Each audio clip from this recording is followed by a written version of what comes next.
Welcome to this session 2 of our DL6 Traitor Among Us DireLands, not Darklands, adventure actual play. My name is Adam and I am your storyteller. DireLands is a dark fantasy system agnostic campaign setting. DL6 Basic is the stripped down game system specifically designed for DireLands. It features a basic roll high on 3d6 mechanic with an innovative trauma system where the trauma or damage you receive actually lowers your chances of success in the game. Last time on Traitor Amongst Us, the party enters Trinicius's 4th district, and it is as seedy as its reputation suggests. As they enter the Weeping Willow Park, the twilight fog is lying like a blanket over everything. They were told by their handler, Brent Gadd, that they should look for someone with a red chrysanthemum pinned on their lapel and deliver a password. They used various methods to discover him and found him at the central pond of the park. He's an elderly man who is clearly scared. He mentions that an associate of his named Dr. Ilara Thorne had been missing for 4 days. He offers 50 gold if they can locate her. He's fearing the worst. They learn that she's middle-aged human of fair complexion with auburn hair, standing about 5.5 feet tall, wearing glasses. She worked in the Great Library of Dune in a division of the Xion Order, but may not be actually a part of it. She was working on something sensitive that had drawn the attention of the Triumvirate Cleaners, a secret police organization. There's clearly much more dangerous than the group initially expected, but they accepted the job nonetheless. They're given a key to her office and leave to regroup at Arix's apartment, but a young thief steals the key from them and delivers it to the night watchman. The other watchman, alerted to the exchange by an informant, moved to intercept the party under the pretense of state secrets. They all evaded capture and even reclaimed the key. When they regrouped, they decided to use the sewers to get to Thorne's residence. Once there, they discovered correspondence from Admiral Holton Reeve, asking for, quote, more samples. The gala was a week away and he desperately needed more. With no idea what he was referring to, they decide to investigate her office. They sneak in and find a lockbox, a button with an anchor, and some silt under a rug. In addition to an unfinished letter Thorne was writing, saying there would be no more going your way with the aforementioned ship-naming gala of the Brigadier Jaya at Foster Garrett Naval Dock in a day. They know they have to hurry, but first, what's in the box? So, you guys remember where you were? At the top of the library? Kicking it? Yeah, we had snuck into this lady's office, and we're looking at the, whatever we found under the desk. Because wasn't there a carpet that we pulled back and found something? Yep. So when you pulled back the carpet, you noticed that there was this purple silt-like powder, along with that button with the naval anchor on it. And then you had the box, which you slowly opened up, and we just didn't reveal what was inside until today. Did you guys open the box? I think we cut it, we were going to open the box, and I Right. think that's where you decided to leave us on a cliffhanger. I think you're right. Okay. So who had the box? God, shit, it's probably me. Okay. It's more likely going to be you. Yeah. All right. And how far away is everyone else? No, I'm just kidding. So you open up the box slowly, and it sort of fits in your hand. It looks to me like Bosco is way across the library area from everyone else. So just be aware of your positioning and stuff throughout this. Mhm. But you slowly open the box, and inside you see notes and letters. And really, that's kind of it. Well, this is boring. I'll hand it off to somebody else. Hand it over here. Okay. I take it from him. All right. I thought we were gonna get a great reveal. There'd be some sort of treasure. No, it's just more notes Okay. inside of the library with infinite notes. Oh, great, it's Ryan. It's not that big of a deal. Or it's not that dramatic. I start opening up the letters and begin reading it. As you're sifting through the letters, can you move your token over there? You're way up here in the corner. Up in the corner. Oh! That's you. That's when you'd cut out. So you need to. Yeah, there you go. So as you're filtering through the letters, what's everyone else doing? I think Piotr will just be looking around, seeing if there's anything of value. Yeah. I think Arix is like, there's got to be something else. So he's like pulling the whole carpet back, and like he's like, that's it. We came all the way up here and snuck up, and we got past the guys, and like that's it. And so he's looking for something else. There has to be something better. Okay. Yeah, I'm looking around too. All right. Well, as you guys continue to look around, it looks like Bosco is sort of focused on reading these letters. I assume you can read, Bosco, your character?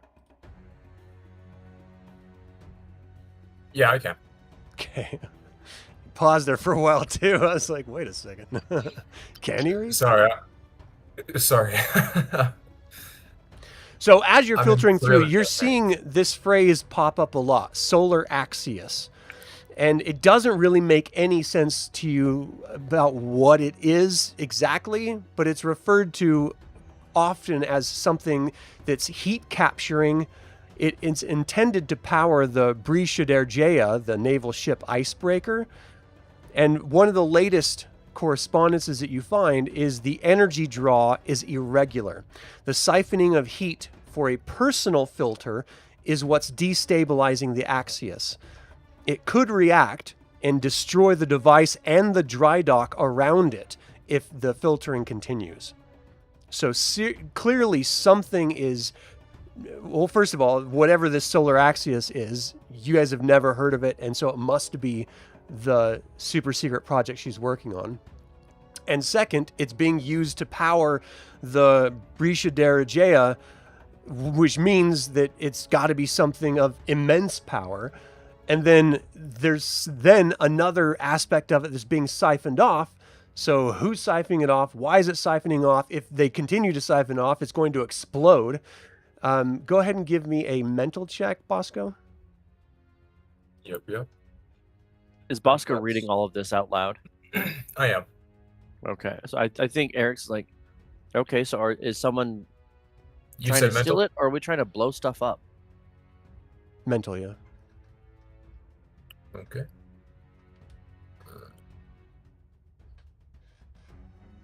Stop going half screen. There we go. Okay. Huzzah.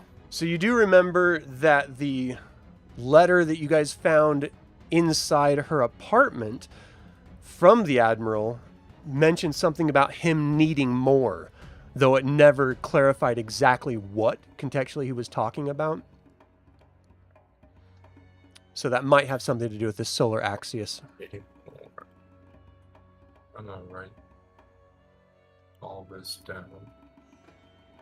Okay, so do we think the Admiral is the one that's siphoning stuff and needs more whatever personal blah blahs to do that? Or I just don't think we have enough to really go on here, guys. Does the DLC? spelling matter for solar axios, or is it just take your best guess? It's solar, S-O-L-A-R, axios, A-X-I-U-S. But it doesn't really matter. So it's really kind of up to you guys how you want to interpret this. You do have a lot of clues with you. You have documentation about this super secret project. You've got connections with the Admiral and the doctor that's missing. You've got some silt and a button on the ground. Like, there's a bunch of different pieces that you could try to explore to, try to piece some more of this puzzle together. About this time, I need everyone to give me a mental check, please. Uh-oh.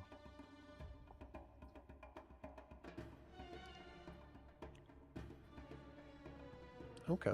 So, Piotr, Bosco, you two hear footsteps coming up the stairway.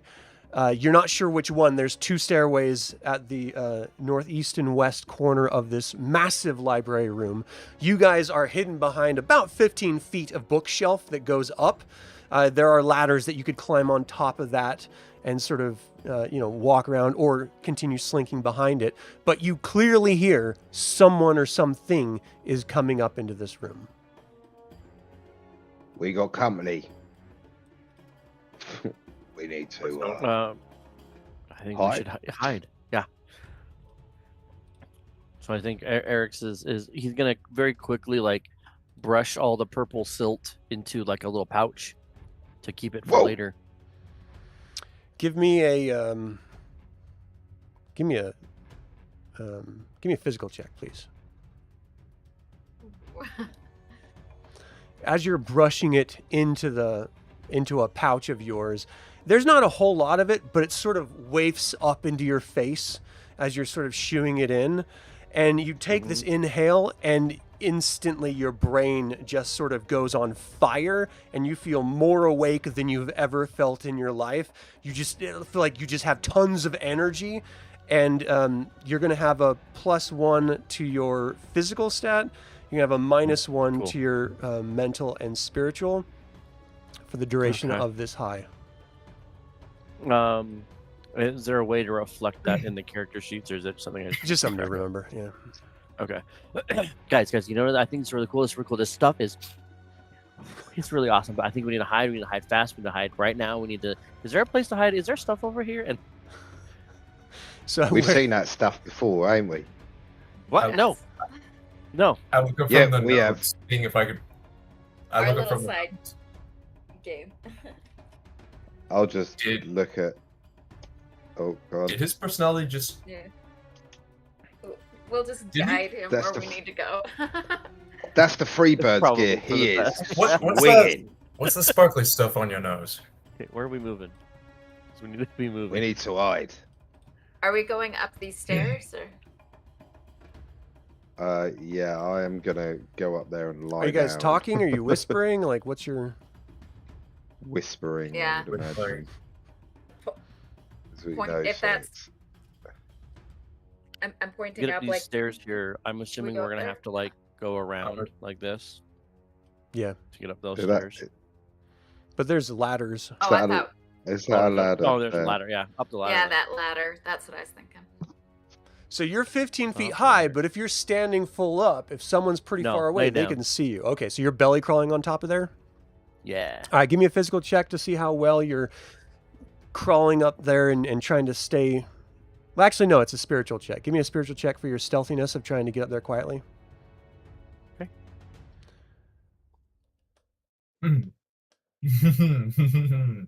Oh wait, which?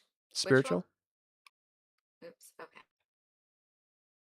Interesting. You need a spirit check from Aelene. Okay, there it is. Oh. All right, so 13, 14, 10, and 13. Okay, so you guys think you're doing a pretty good job. You get up there, you're very quiet. You're sort of belly crawling on here. Where is it you're trying to go?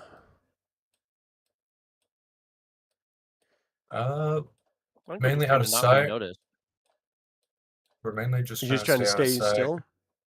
Mm-hmm. Okay. Aren't we Yeah. staying low to the ground? Yeah, belly crawl. Yeah. Yeah. So as you guys get down on your bellies and you're just sort of holding still, doing your best just to remain quiet, you're starting to hear the footsteps of these individuals getting relatively close.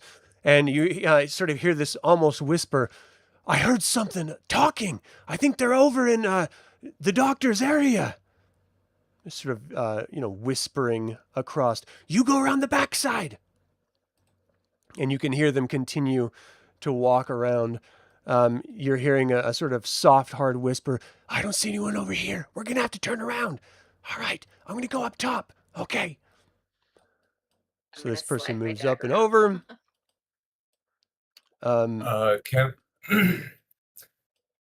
Can I quietly cast invisibility over all of us? Like, There's no quiet trap. in casting spells. Like, you definitely have to, verbally communicate that. But if they already know that you're there, then it's really just staying, invisible. So if you want to try to cast invisibility on the 4 of you, that's going to take 4 focus. And Okay. do you have 4 focus? I have 3. Okay, so you're going to have to burn one of your mental. You have to take 1 mental trauma to get all 4 of you.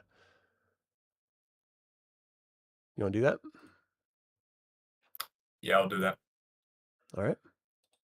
So you have to sort of get on your knees. You're moving your hands in the somatic gestures. You pull out whatever component you're using for this, and you call out to the cosmos. You just feel this swirling of power, and what it looks like is mist to the other 3 of you that starts to just coalesce from the ether itself and swirl around Bosco, and then it shoots out to all of you. And you don't see each other. You don't see anyone or anything. You don't even see yourself when you look down. You're just completely invisible. And then you hear this, "Did you guys hear that? Come on!" One guy jumps on top, and he's sort of looking around, and you guys can look over and see where he clearly climbed up to the top of this bookshelf, and he's looking around as if he cannot see you. The other ones are running and racing back across the other angle. This guy's going to go in here. So now you guys are invisible. What are you going to do? Stay still. Okay. Arix is gonna try to make it to this ladder here and go down. Yeah, I'm gonna try and make it to that ladder too. and Okay. clink So back. let's go ahead and do another stealth for your movement. And you're going to have a minus, if you're wearing armor, it's going to be a -1 to your stealth roll. So just remember that when you roll. For leather So- armor as well? Yeah, for any, well, Any armor. yeah, because it's just sort of like your weapons are slapping against it and it's harder than cloth. And so pretty much any armor. Okay, so So your It's spiritual spiritual, roll isn't is 14, so it's 13. So you're slowly moving over. Piotr with a 15 is doing really well. Aelene, are you following them? And you hear your bow clatter against your scabbard, and they're like, "They're in here! They're in here! I can hear them! I think they're up here! They must be using magic to conceal themselves!"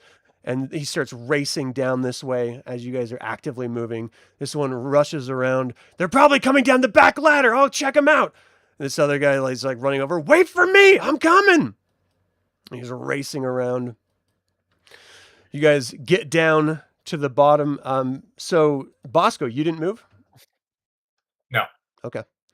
So Aelene sees everyone going left. She goes right. Aelene, you see this guy's coming around the corner. Clearly he can't see you, but they did hear you when you were moving. And so as he rounds this corner, he sort of slowly is looking around, and he slowly starts walking toward the area that you're in, but he obviously does not see you. And this guy moves up. He's looking around. I don't see anyone. All right, well, he sort of calls from the back of the room, "We're going to watch the stairways." It's like, "Oh, okay. I know they have to be here." One rushes over to one side of the stairway. The other rushes to the other side. "What the hell do they want with Dr. Thorne's possessions?" And as this one walks over, they're like, "They've clearly been doing something in here. They've got our personal storage box. Like the desk is torn apart. The rug's lifted up. Wait a second. Do you think the killer's returning?" And he sort of stands right next to Bosco, looking down at his partner down there. He's like, "They have to have returned. They clearly are looking for something. If we can capture them, we can capture them. Hold on a second. Do you remember downstairs? There was that one of the cleaners. He showed up, freaked everyone out. Have someone go run down there and grab him." Is anyone going to be moving? No, he's right next to me. I'll So this guy rushes silently over. take a step. Actually, no, I'm not even going to take a step. I'm just going to be like, Just leak out a quiet fart. This guy runs over to this side on the top of the library shelving, and he calls out, "Go get the cleaner! Tell him to come up here! We probably have one of the murderers in here!" He's like, "Oh, all right, that's fine." And he sort of disappears. down the stairway. This one Even moves though I up can't right see next to anything. Aelene. Yeah, you can't see each other. Yeah, you even though I see can't see anything, I am like suddenly looking around for the gnome, and I'm like, dude, he's talking about us. I'm gonna go I'm and like, what? head. I'm actually gonna head towards the open stairway now. Okay. So you as the character are not sure which person went. If you want to give me a mental check to see if you can sort of hone in on Yeah. the vocal.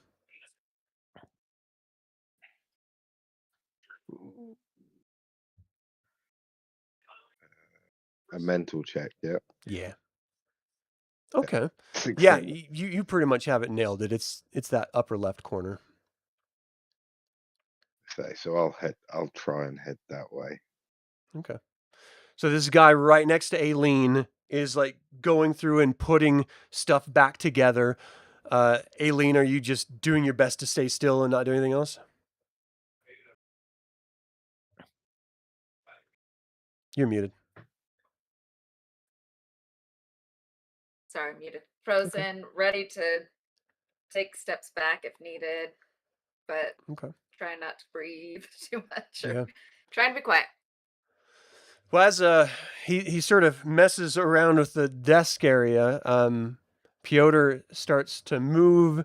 No one can see what anyone else is doing, so it makes communicating or effectively doing anything together really difficult. I think Arix is worried that like he doesn't know where anyone else is, and he's hoping to like draw these guys away. So he's gonna take out one of his little rocks for his slingshot, and he wants to like throw it down in this bottom corner over here, down over by the this other stairs at the very south end, to try to just like draw them away from wherever, because he also knows that the only two exits that we've seen are in the like at the top of the map. So he's gonna try to throw something and then try to make his way back up towards the top. Right. All right. Well, go ahead and give me a strength check just to see if you can land it where you're trying to land it. Well, like physical. Yeah. Sorry. Yeah. Nice. So you sort of throw it. I mean, you got 2 1s, but you did get a 6 in your mental. Yep. And so you're doing your best. It's sort of a weak throw, but you kind of needed it to be that way so it could just sort of lob perfectly where you want it to hit. It hits a book on the shelf, sort of drops down on the ground right behind that cushioned chair that's in the corner. And instantly, the guy next to Aelene turns around. The guy on top that Bosco you can see, he turns around and looks, and he rushes over. He's like, "I just heard something. Go check the stair. Go check the seat over there in the bottom corner." He's like, "All right, I'm going." And so he starts to rush down there. So yeah, and he's gonna start very carefully, very slowly, trying to make his way towards those stairs, like hoping that this distraction is gonna buy him and everyone else some time, having no idea where they are. Yeah. Yeah, I'm gonna keep heading towards the stairs as well. So he's staying Piotr on is. top. He's not going to be going down. He's just waiting for this other individual to go check it out. I'm gonna quietly walk over here. So I need you to give me a spiritual check if you're going to start moving. Yep. Okay. You're slowly moving, but you are right next to this person. And he stops for a second. And he turns his head the direction that you were walking. And we're going to be in initiative here. He is going to try to leap to where he believes that you are. What are you going to do? To, as quietly as possible, move away from him. So his physical is 6. Oh no, his physical is 3. I'm sorry. And you're going to be moving. So your physical is 3 as well. All right. Well, we'll have you go first. So he clearly heard you. You're just not sure whether he knows exactly where you are or not. So it's your turn to move where you want to move. How far am I allowed to move in a turn? It should say on your card, but if you're trying to sneak and be quiet and stealthy, it would be half your move. Go right there. Oh, that's only like 10 feet. These are 5-foot squares.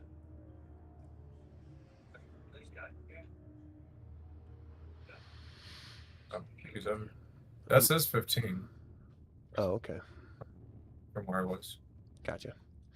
Where is this dang character? Geon Order. Oh yeah, Acolyte. it's showing that each square is 10. I don't know if they're scaled. Oh. So yeah, if you if you drag the tool, it's saying that each square is like 10. The scale's not quite right. But That's if we're going to strange. treat Yeah, the squares as you the treat scale, them as then 5. just treat the squares. Yep, perfect. Because even on my on the Roll20 That's board, good it says stuff. 5 feet, so I don't understand that. Yeah. So that's 5, 10, 15 right there. Okay. All right, so he is going to try to discern where you went. You had a 11 for your spirit check. He rolled a 19 for his mental. And he is going to go 5, 10, 15, 20. What is his move? He can go 15 as half. 25, 30. So he's moving toward where your sound is. He clearly seems to know, like, at least the direction you're in, if not, the area. There's only so much area on the top of this. But he's moving forward slowly. This guy down in the bottom corner is like, it's just a pebble. And the guy, like, holds up his hands like, shh, I got him. He's up here with me. He's like, oh, wait, I'm coming. So he's going to start moving. Is anyone else going to be moving at all? Yeah, Arix is still moving towards the exit. Yeah, I'm still going to be moving towards the stairs. Aelene, are you staying there? Just, sorry. Yeah, since I don't know where everybody is and what they're doing, I'm just gonna wait a little while and see how things play out. Okay. So the Geon Order starts moving up. You guys are not in initiative, so feel free to move a little bit. The next round, Bosco, what are you doing? I'm going to continue to try to sneak away. All right. So are you going to... well, you kind of got to keep your stealth roll that you already rolled. Go ahead and move your distance. 5, 10, 15 right there. I'm standing on the edge. Okay. So he's going to go 5, 10, 15, 20. So he can't do anything else because he's moved more than half. But he's like, I know you're here. And his hands are moving out, and you're like doing your best to duck down. You know, in another turn, he's going to grab onto you.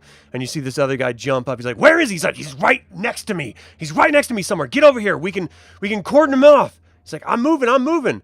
So go ahead and give me a, blah. What's it called? Your turn? What are you going to do? I'm going to quietly climb down this bookshelf. Okay, so that's going to be a little bit more difficult. So as you grab onto the ledge, give me a physical check to see how well you're climbing down. And books are being knocked with your feet. This is 15 feet. Books are being knocked as you're like grabbing them. You see a couple of them flip out that you were holding on to and drop down on the ground. Like, he's right down below us. And you hear from around the corner, don't move. I've got him. This voice coming from somewhere else that's different than what you've heard before. And as the books, you're almost all the way down, unless you're going to just like go a little bit and then just drop. I'm just going to drop because if I already knocked books on the ground, I'm going to kick the books into their path so that they step on it and draw their attention away from my potential position. All right, well, give me a physical check to see how well you land. So you land, you sort of twist your knee a little bit, and you're going to take 1 trauma physical. You sort of kick the books in what direction? Point out the direction.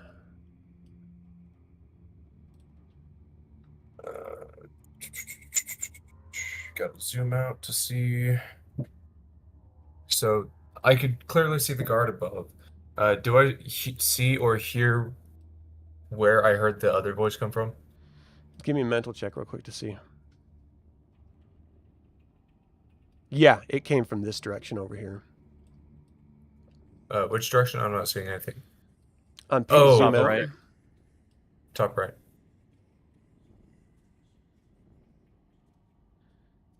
So that's the direction you're kicking books? Yep. Okay. And Well, your turn was to And drop I'll- down. You really shouldn't even be able to kick books, but we'll just say that's what you're doing before you do your next turn. You see the Geon Order individual up top, like, look over. He's like, hold on a second. And you hear him start whispering words. Oh, great Mortar, help me here. And you see this blanket of powder fly out into the air in about a 20-foot squared area. Whoa. Yeah. Whoa. That was good timing. someone So else that might- 25, 10, 15, 25, 10, 15, 20. So it flies out from him in a 20-foot... It's going to get some of in front of him. Oh my gosh, I can't select it. I'm sorry, guys. I'm trying. All right, so he throws his hands out, and you just see this powder sort of manifest in the air and slowly drift down, and you see it sparkle all over your skin, Bosco. And your friends, Arix and Piotr, you see Bosco standing there. It looks like a snowman almost. He's just got this white powder over the top of him. And now we're going to have everyone in initiative just to make sure that we're all moving in time. So these other Geon Order individuals are going to try to race down and around. So they're using their physical scores, which is 3 for their initiative. The cleaner that has shown up came up the opposite stairwell. And he's going to be racing over to target whomever he can see. And his physical is 7. So he goes on a 7 initiative. All the acolytes are doing the same thing. Let me add this. Oh, wait, he's 2. Who did I not add? Oh, the guy that went downstairs to get the cleaner. Okay. So, Piotr, let's start with you. What are you doing? Well, I think I would head further up, not towards the stairs, but towards the bookshelf quietly, hoping that someone's going to run past me to get to him, These and I'll be bookshelves? able to get them. Those okay. bookshelves up in the north. Your physical is 5. And Arix, what are you doing? Arix is probably gonna fall back to like here Mhm. and try to shoot the guard that's right in front of Bosco with his slingshot. That's up top? Mm-hmm. Okay. So your physical is 4. It's 5 right now. And your physical is 5. And Aelene, I'm- what are you doing? Happy. You're high. Shh, don't worry about it. What are you doing, Aelene? I don't dare go up, so I think I'm gonna try to slowly move around. Let's see, 5, 10, 15, 20. Okay, so you're going to go on your 35. initiative, your strength of 4, your physical. All right, so Okay, let so me get maybe this in order, over and here. we'll just proceed from here. So Triumvirate Cleaner goes first. He's got a move of 70 or 35. So 5, 10, 15. Yeah, these are doing... Oh, no, it's not. So 5, 10, 15, 70? 25, That's 30, 35, bananas. 40, 50, 55, 60, 65, 70. It's all based on your physical. So the higher physical you have, the more distance you can travel. Is basically what it comes down to. So you see him rush over, and you see him whip out what is something that you guys have never seen. It's a flintlock pistol, something that is incredibly expensive, incredibly rare, again, because you've never seen it. It probably looks like some sort of magical tech to you guys in some way. But he brings it up, points it over in the direction of the snowball Bosco, who has a little bit of cover from him, and he fires. Bosco, give me your equipment, your armor roll to avoid this. Flintlock pistol. So he shoots it out with a 15. Bosco gets a 16. The bullet hits right when you duck the book that was right next to your head, and you actually hear this massive, like almost like a thunder or something, akin to what you guys are used to hearing. It just, and it explodes the bookshelf right next to your head as you duck down, knowing that this is something that's completely foreign to all of you. Terror should be setting in. That's his turn. Arix, you're next, so go ahead and go to where you were going to go. Probably just about here. And then he's gonna try to shoot this dude with his slingshot.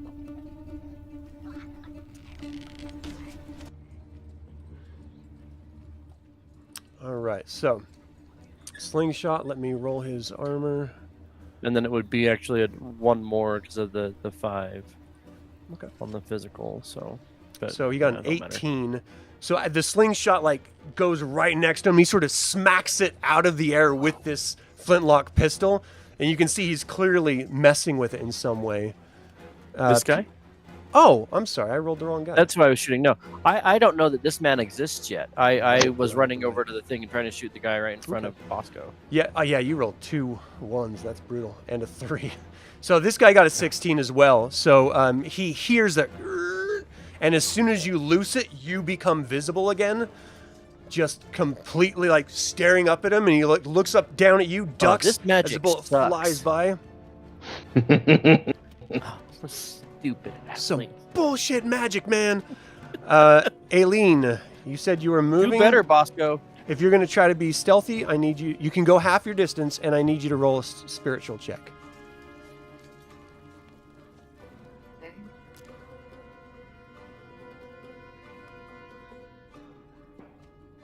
Okay. So go ahead and move half your distance.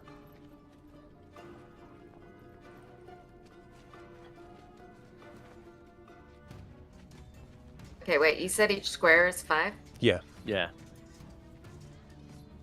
Okay. So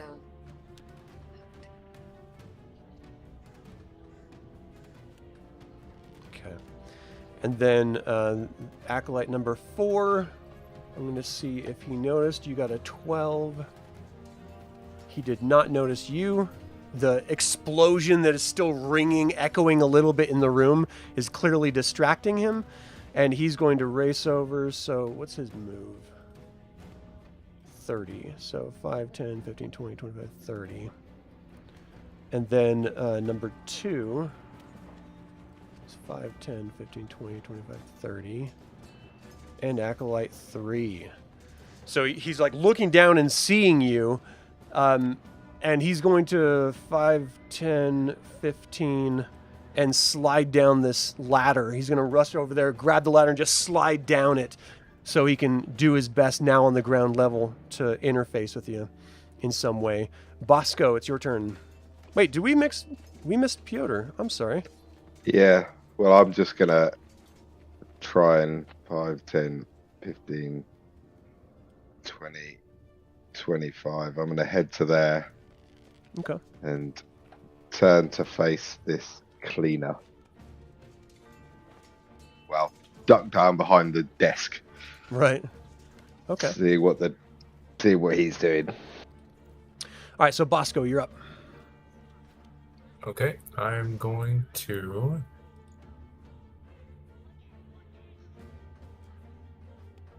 full steam ahead out the damn door.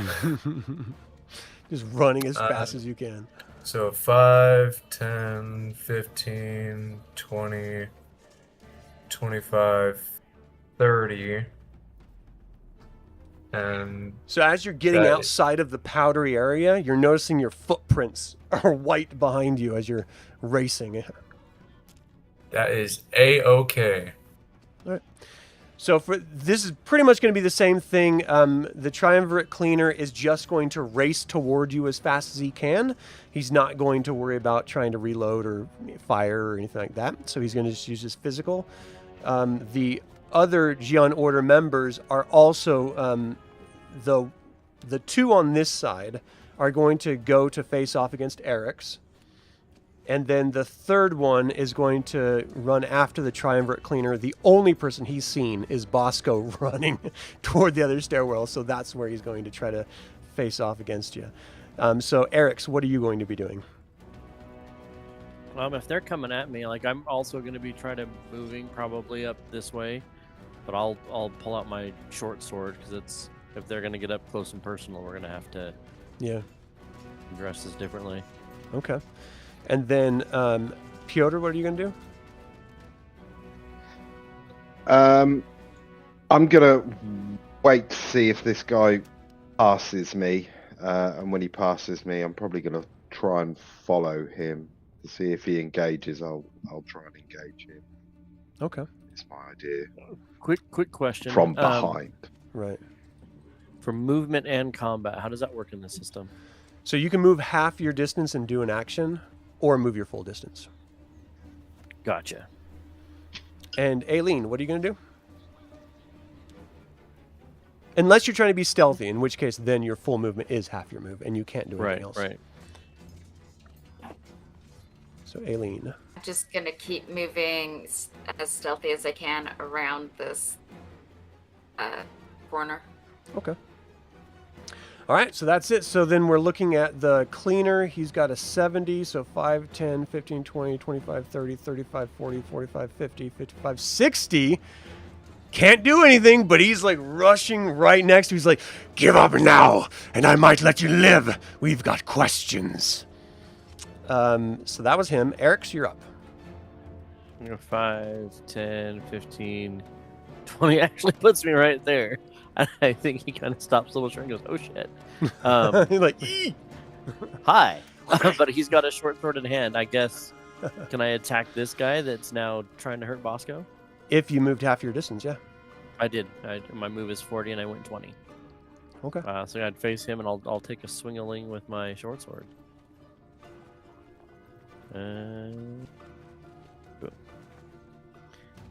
Why can't I roll good? Yeah, he rolled incredibly. So you swiped, but he was just running in motion past you and just missed. But now he knows you're there. He sort of turns his head. Get this one off my back! Piotr, you're up. Okay. I am going to move right behind him. And like a horrible little rat, he's go... and literally just pull his little keychain out, try and whip it over his head, and try and garrote him from behind. Brutal. All right, go ahead and give an attack roll. So Oh, physical, isn't it? jeez. So is your garrote like the metal janitor's keychain that like has a is that what we're? Yeah. So very close. the most horrifying You almost image had ever. him, but he sort of ducks out of the way and it zips back to your Can zippy belt. Can I do oh no, let's see. Oh no, it's only any mental check. Sorry, I was just looking because he's got that inquisitive where you can change a mental check, but it's the mental die roll, but it's not a mental check, it's physical, isn't it? So Right. yeah, I miss. Okay. Now, something that we haven't dealt with some of the rules here very often, you can burn, which means you take a trauma, but you can re-roll one of your dice. One of your 6-sideds. But it does take a trauma. Alright. What was that?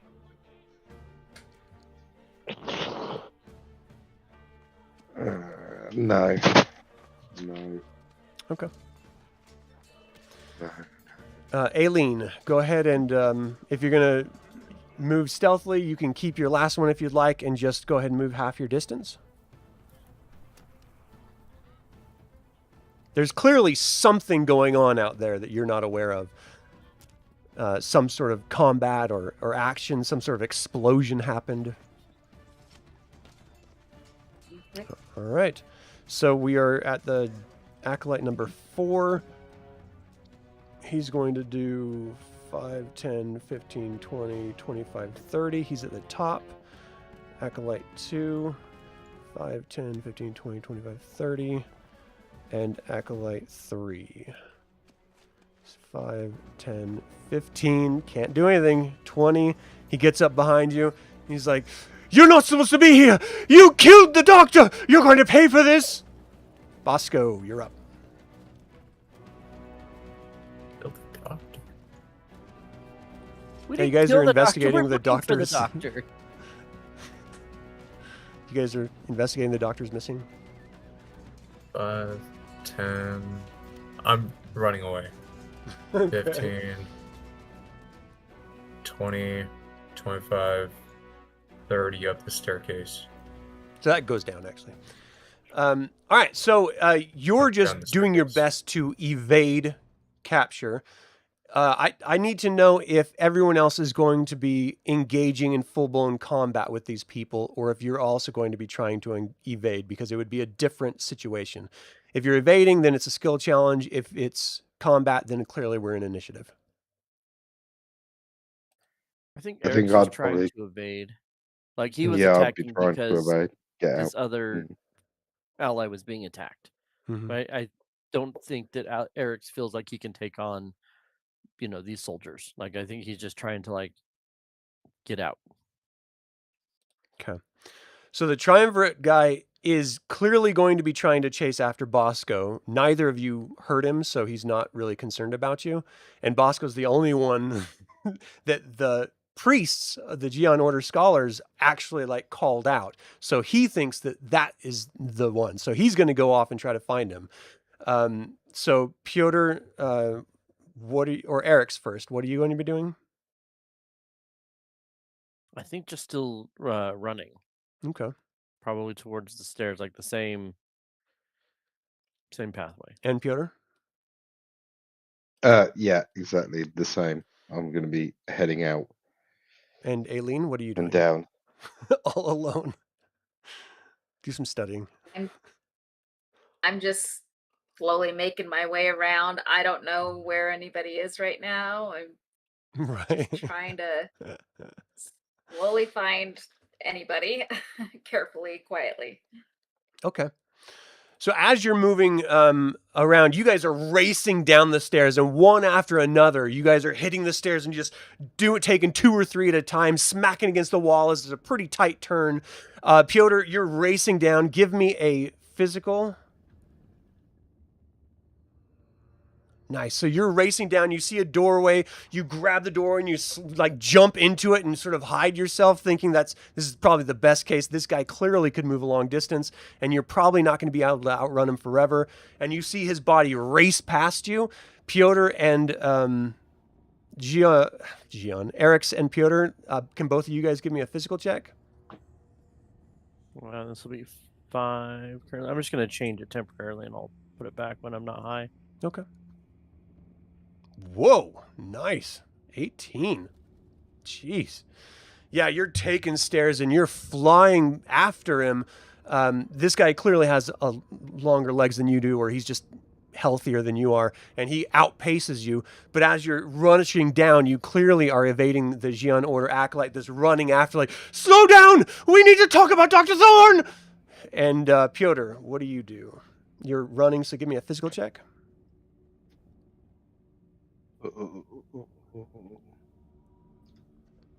Ooh, the first fail. Oh. So you're rushing, you sort of take a stair and you start tumble against the wall. The acolyte's running up, right ready to capture you. Aelene, you can go ahead and move your way out. Everyone else is moving. You don't even really have to move your character. All the other people are rushing out. They don't even know you're there. So you have no worry about being caught at all. Everyone else seems to be Can racing. I do a full move? Yeah. Everyone else seems to be racing down this actual stairway. All right, so the second round, Bosco, you had run down there.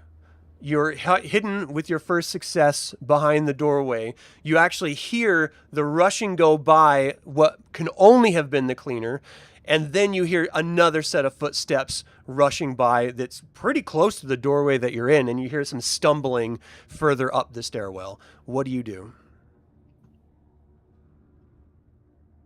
So, in the spot that I'm at, they don't know that I'm there. No.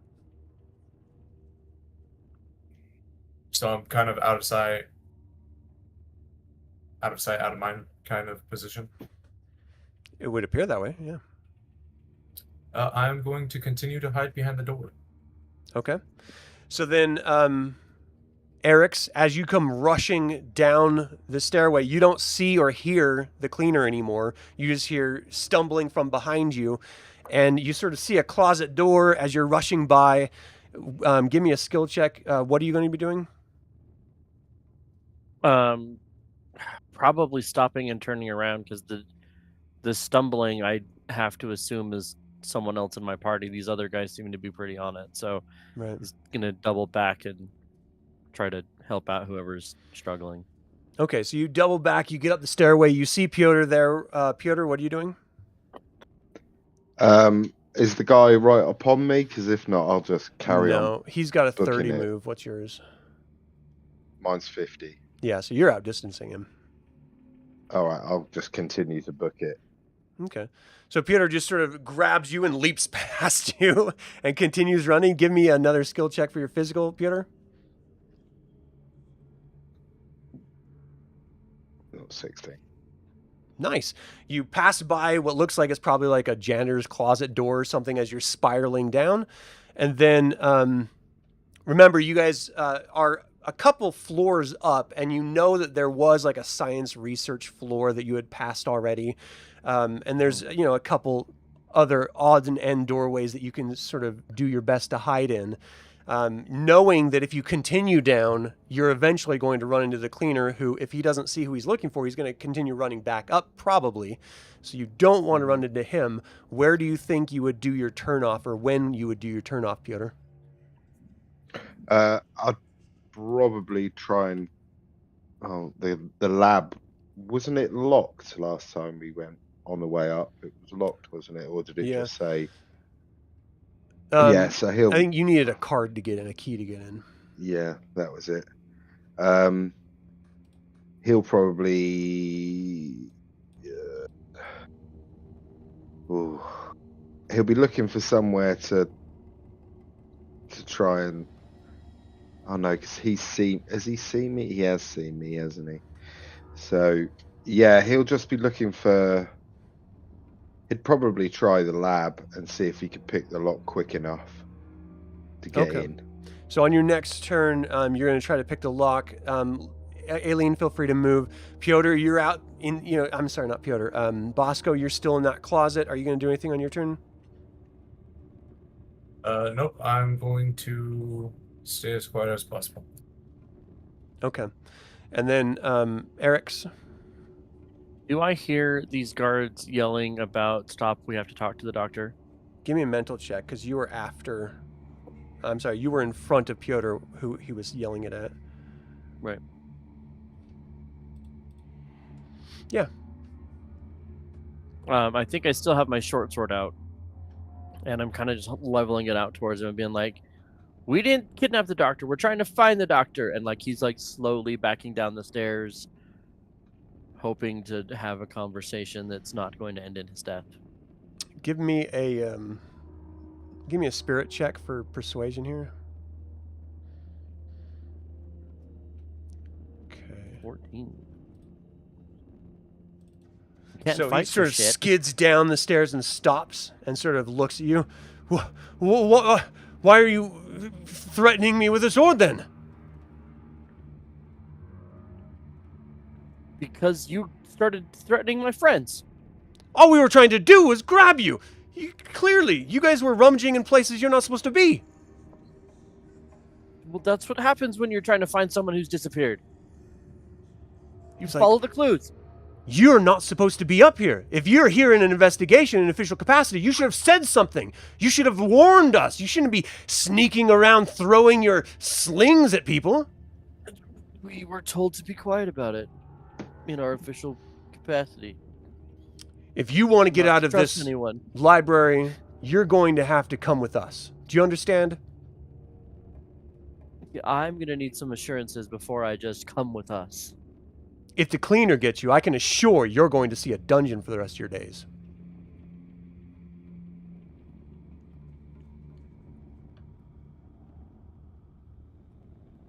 I'll put my sword away. I'm not Okay. sure I'm going to say anything else, but I'll put my sword away. Give me a mental check, Bosco. Yep. Aelene, feel free to move. And then give me your lockpick check with your physical, Piotr.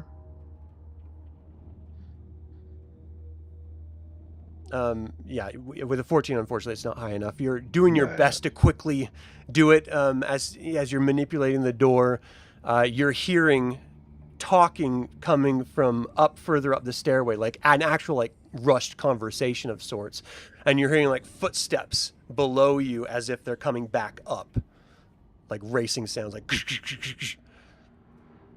Okay. I'd probably. Can I hear the conversation above me, or do I know the contents of it? No, not the context of it at all. You were just hearing it as you were trying to focus, which is probably what distracted you and, sort of botched your attempt. Fuck. Can't get any quiet around here. You got to learn to work under pressure, man. Under pressure. Yeah.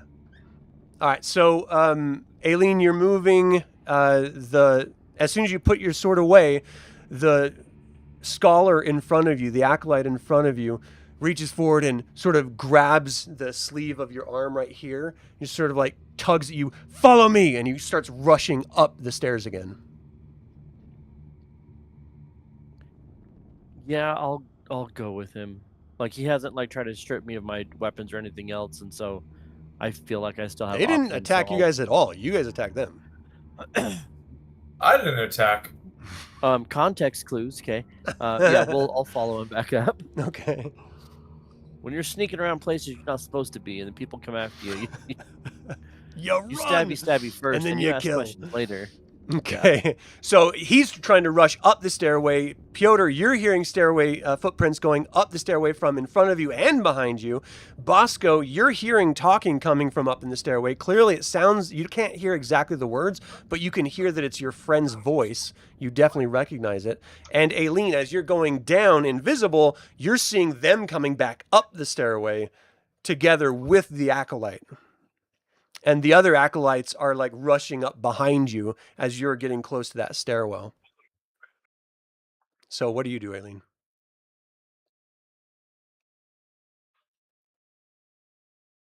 I'm confused. I'm right here.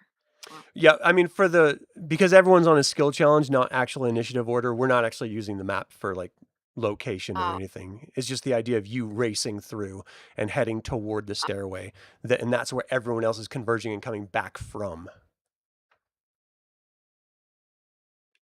Okay. I'm still invisible though. Yeah. Right. Okay. Yeah. So I want to get closer, but since I don't think anyone knows I'm there right now, I'm just gonna observe. Okay. But I still have my dagger out. I'm just gonna watch and see what happens and prepare to defend my people if needed. Okay. So as he's pulling you up, he's actually racing for the other stairwell, and the other scholars sort of stop. And they're like, he's going to talk to us. They're in an investigation for Dr. Thorne. Like, well, why didn't they say something in the first place? Yeah, good question. And they're sort of pulling you along. Bosco, you're in the closet. What are you doing? You're muted. It's good you called him out because he was in the closet. Self-conscious about it. Don't talk to me like that. God. So what do you do? I'm gonna sneak out of the closet and silently as silently as possible, follow behind them. Give me a spirit check. Bosco, go ahead and give me a mental check. I'm sorry. Bosco, give me a spirit check. Piotr, give me a mental check. Well, I got a 12 for spirit. Okay. Yeah, Piotr, as you're coming back up, you see the door creak open and a powdered white Bosco step out into the stairway in front of you and start moving up the stairway as quietly as he can. Hey. What, bud? What? Something's coming from below. And I don't think we want to see it. I thought we went down. I thought. I'm confused.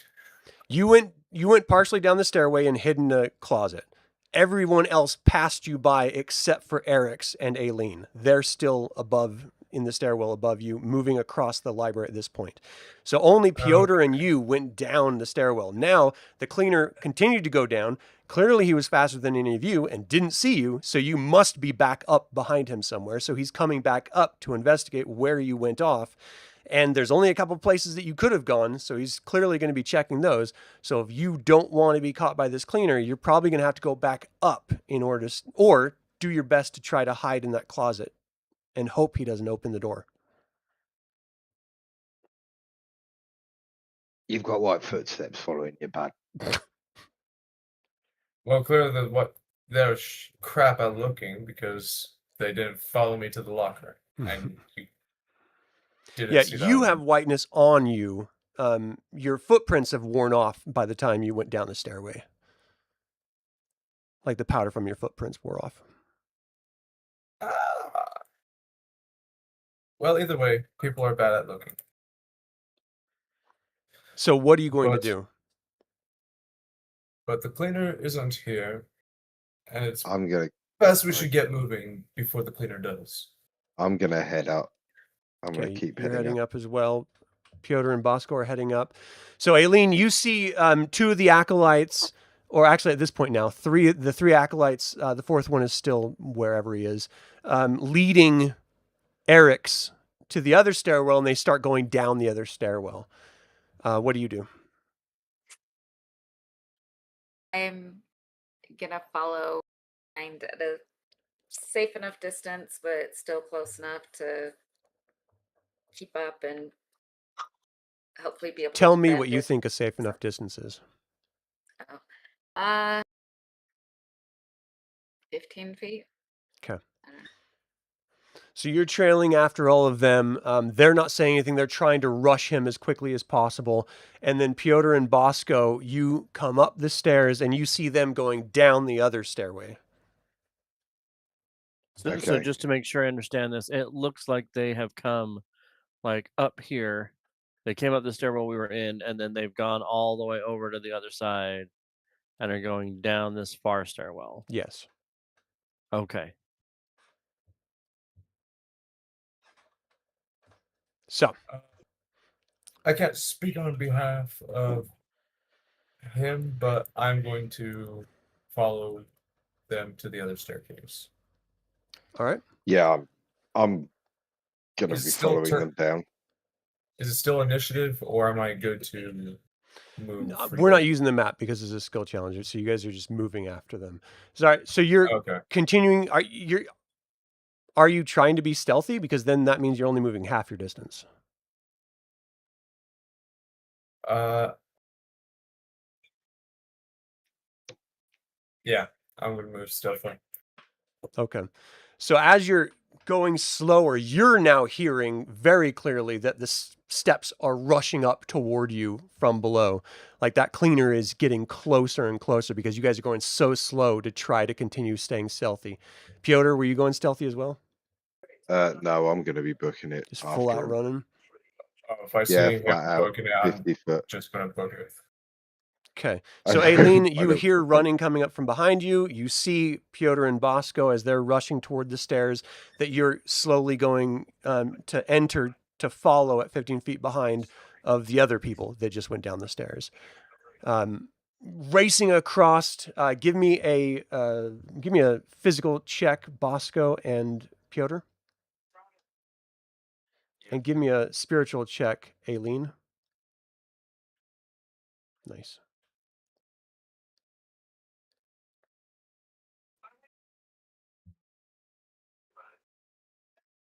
Okay, so Aelene, you're doing a really good job of being stealthy. They don't seem to notice that you're there. However, you do see Bosco and Piotr rushing toward you. And by the time you all get into the stairway, you start hearing the footsteps echoing in the main library room that you were just in, clearly probably from either the cleaner or someone else that's come up here racing and running it as well. No one's gotten an eye on them as of yet. So you're rushed down. Arix, you're taken into what looks like a sort of a waiting room that's about a floor down in the stairwell that you're in. They look to like open up these like rather large keys and sort of open the door and rush you in the door. They're like, quickly, come on.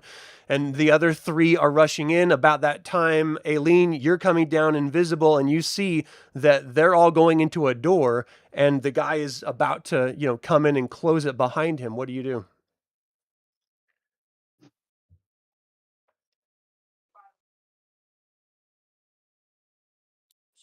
You're muted. Yeah, I am going to attempt to hurry and sneak through. Oh, there's as no chance of stealthily as I that. You would can. have to run into him.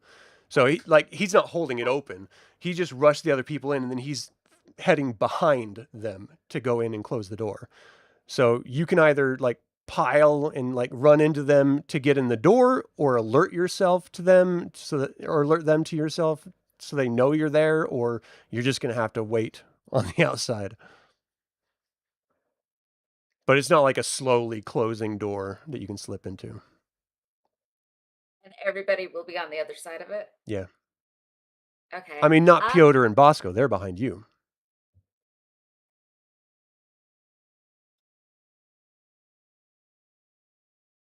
Okay. I'll just. You said an option about like just barrel in with everyone.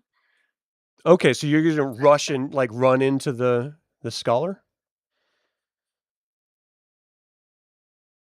I guess I'm having a hard time imagining this. Okay. Imagine I'm walking through a doorway and you're coming up the hallway. You know that I'm going to close the door, and the only chance you have of getting in that door is either telling me to hold, wait up, don't close the door yet, or trying to run into me because I'm in the doorway to stop me from closing the door.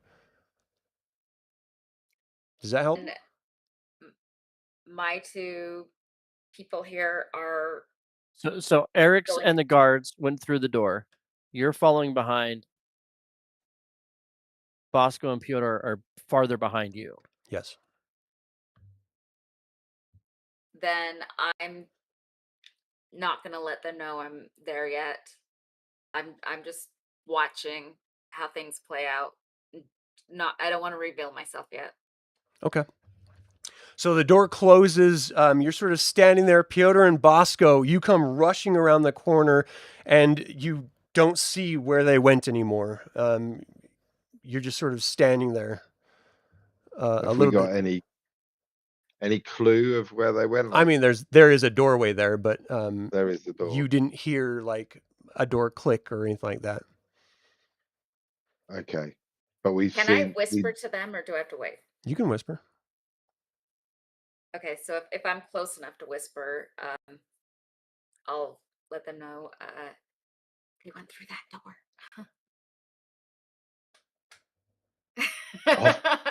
I've just had a Freaks vision. you guys out, or if you recognize. I just turn my head. What are you doing standing here? I'm gonna try the door. So the door is actually locked. He's like, Oh, dang it. Jesus Christ! I'll try and pick it. Should have gone through. okay, you're starting to hear like stomping coming behind you. Go ahead and give me a mental check. Or do you want to do physical for the manipulation? I rolled mental, but I'd rather physical, to be fair, All right, give me a physical check. because it's better. Nice. So you're doing your best. You're hearing the footsteps getting closer. You're starting to sweat and get a little antsy. It's moving through it. Bosco's standing behind you, sort of like getting a little antsy. You don't even see Aelene. And then all of a sudden, click, you hear it open. You hear it unlock, I should say. I'm just going to open that door. So as you open it, you actually see a waiting room. Arix is sitting there. There's a cup of tea on a little end table right next to him. And there's 3 of those scholars sort of standing behind him as you enter this room, there's like a table in the center, and it looks like a straight up waiting room. There's a couple other chairs on the doorway. On the wall. And as it opens, they sort of look up and look at you, and you see them rush under their robes and grab out what looks like a small mace or something. They're with me. All right, mate. What the hell are you doing? Get in here, quickly! Okay, I'll get in. Do you let Bosco and Aelene? Yeah. I'm literally just going to go in. Okay. Bosco and Aelene, do you guys follow him in? I do. Yeah, I'm still trying to stay invisible and everything, but I'm gonna try to slip in. Are you trying to be stealthy? Yeah. Roll spirit.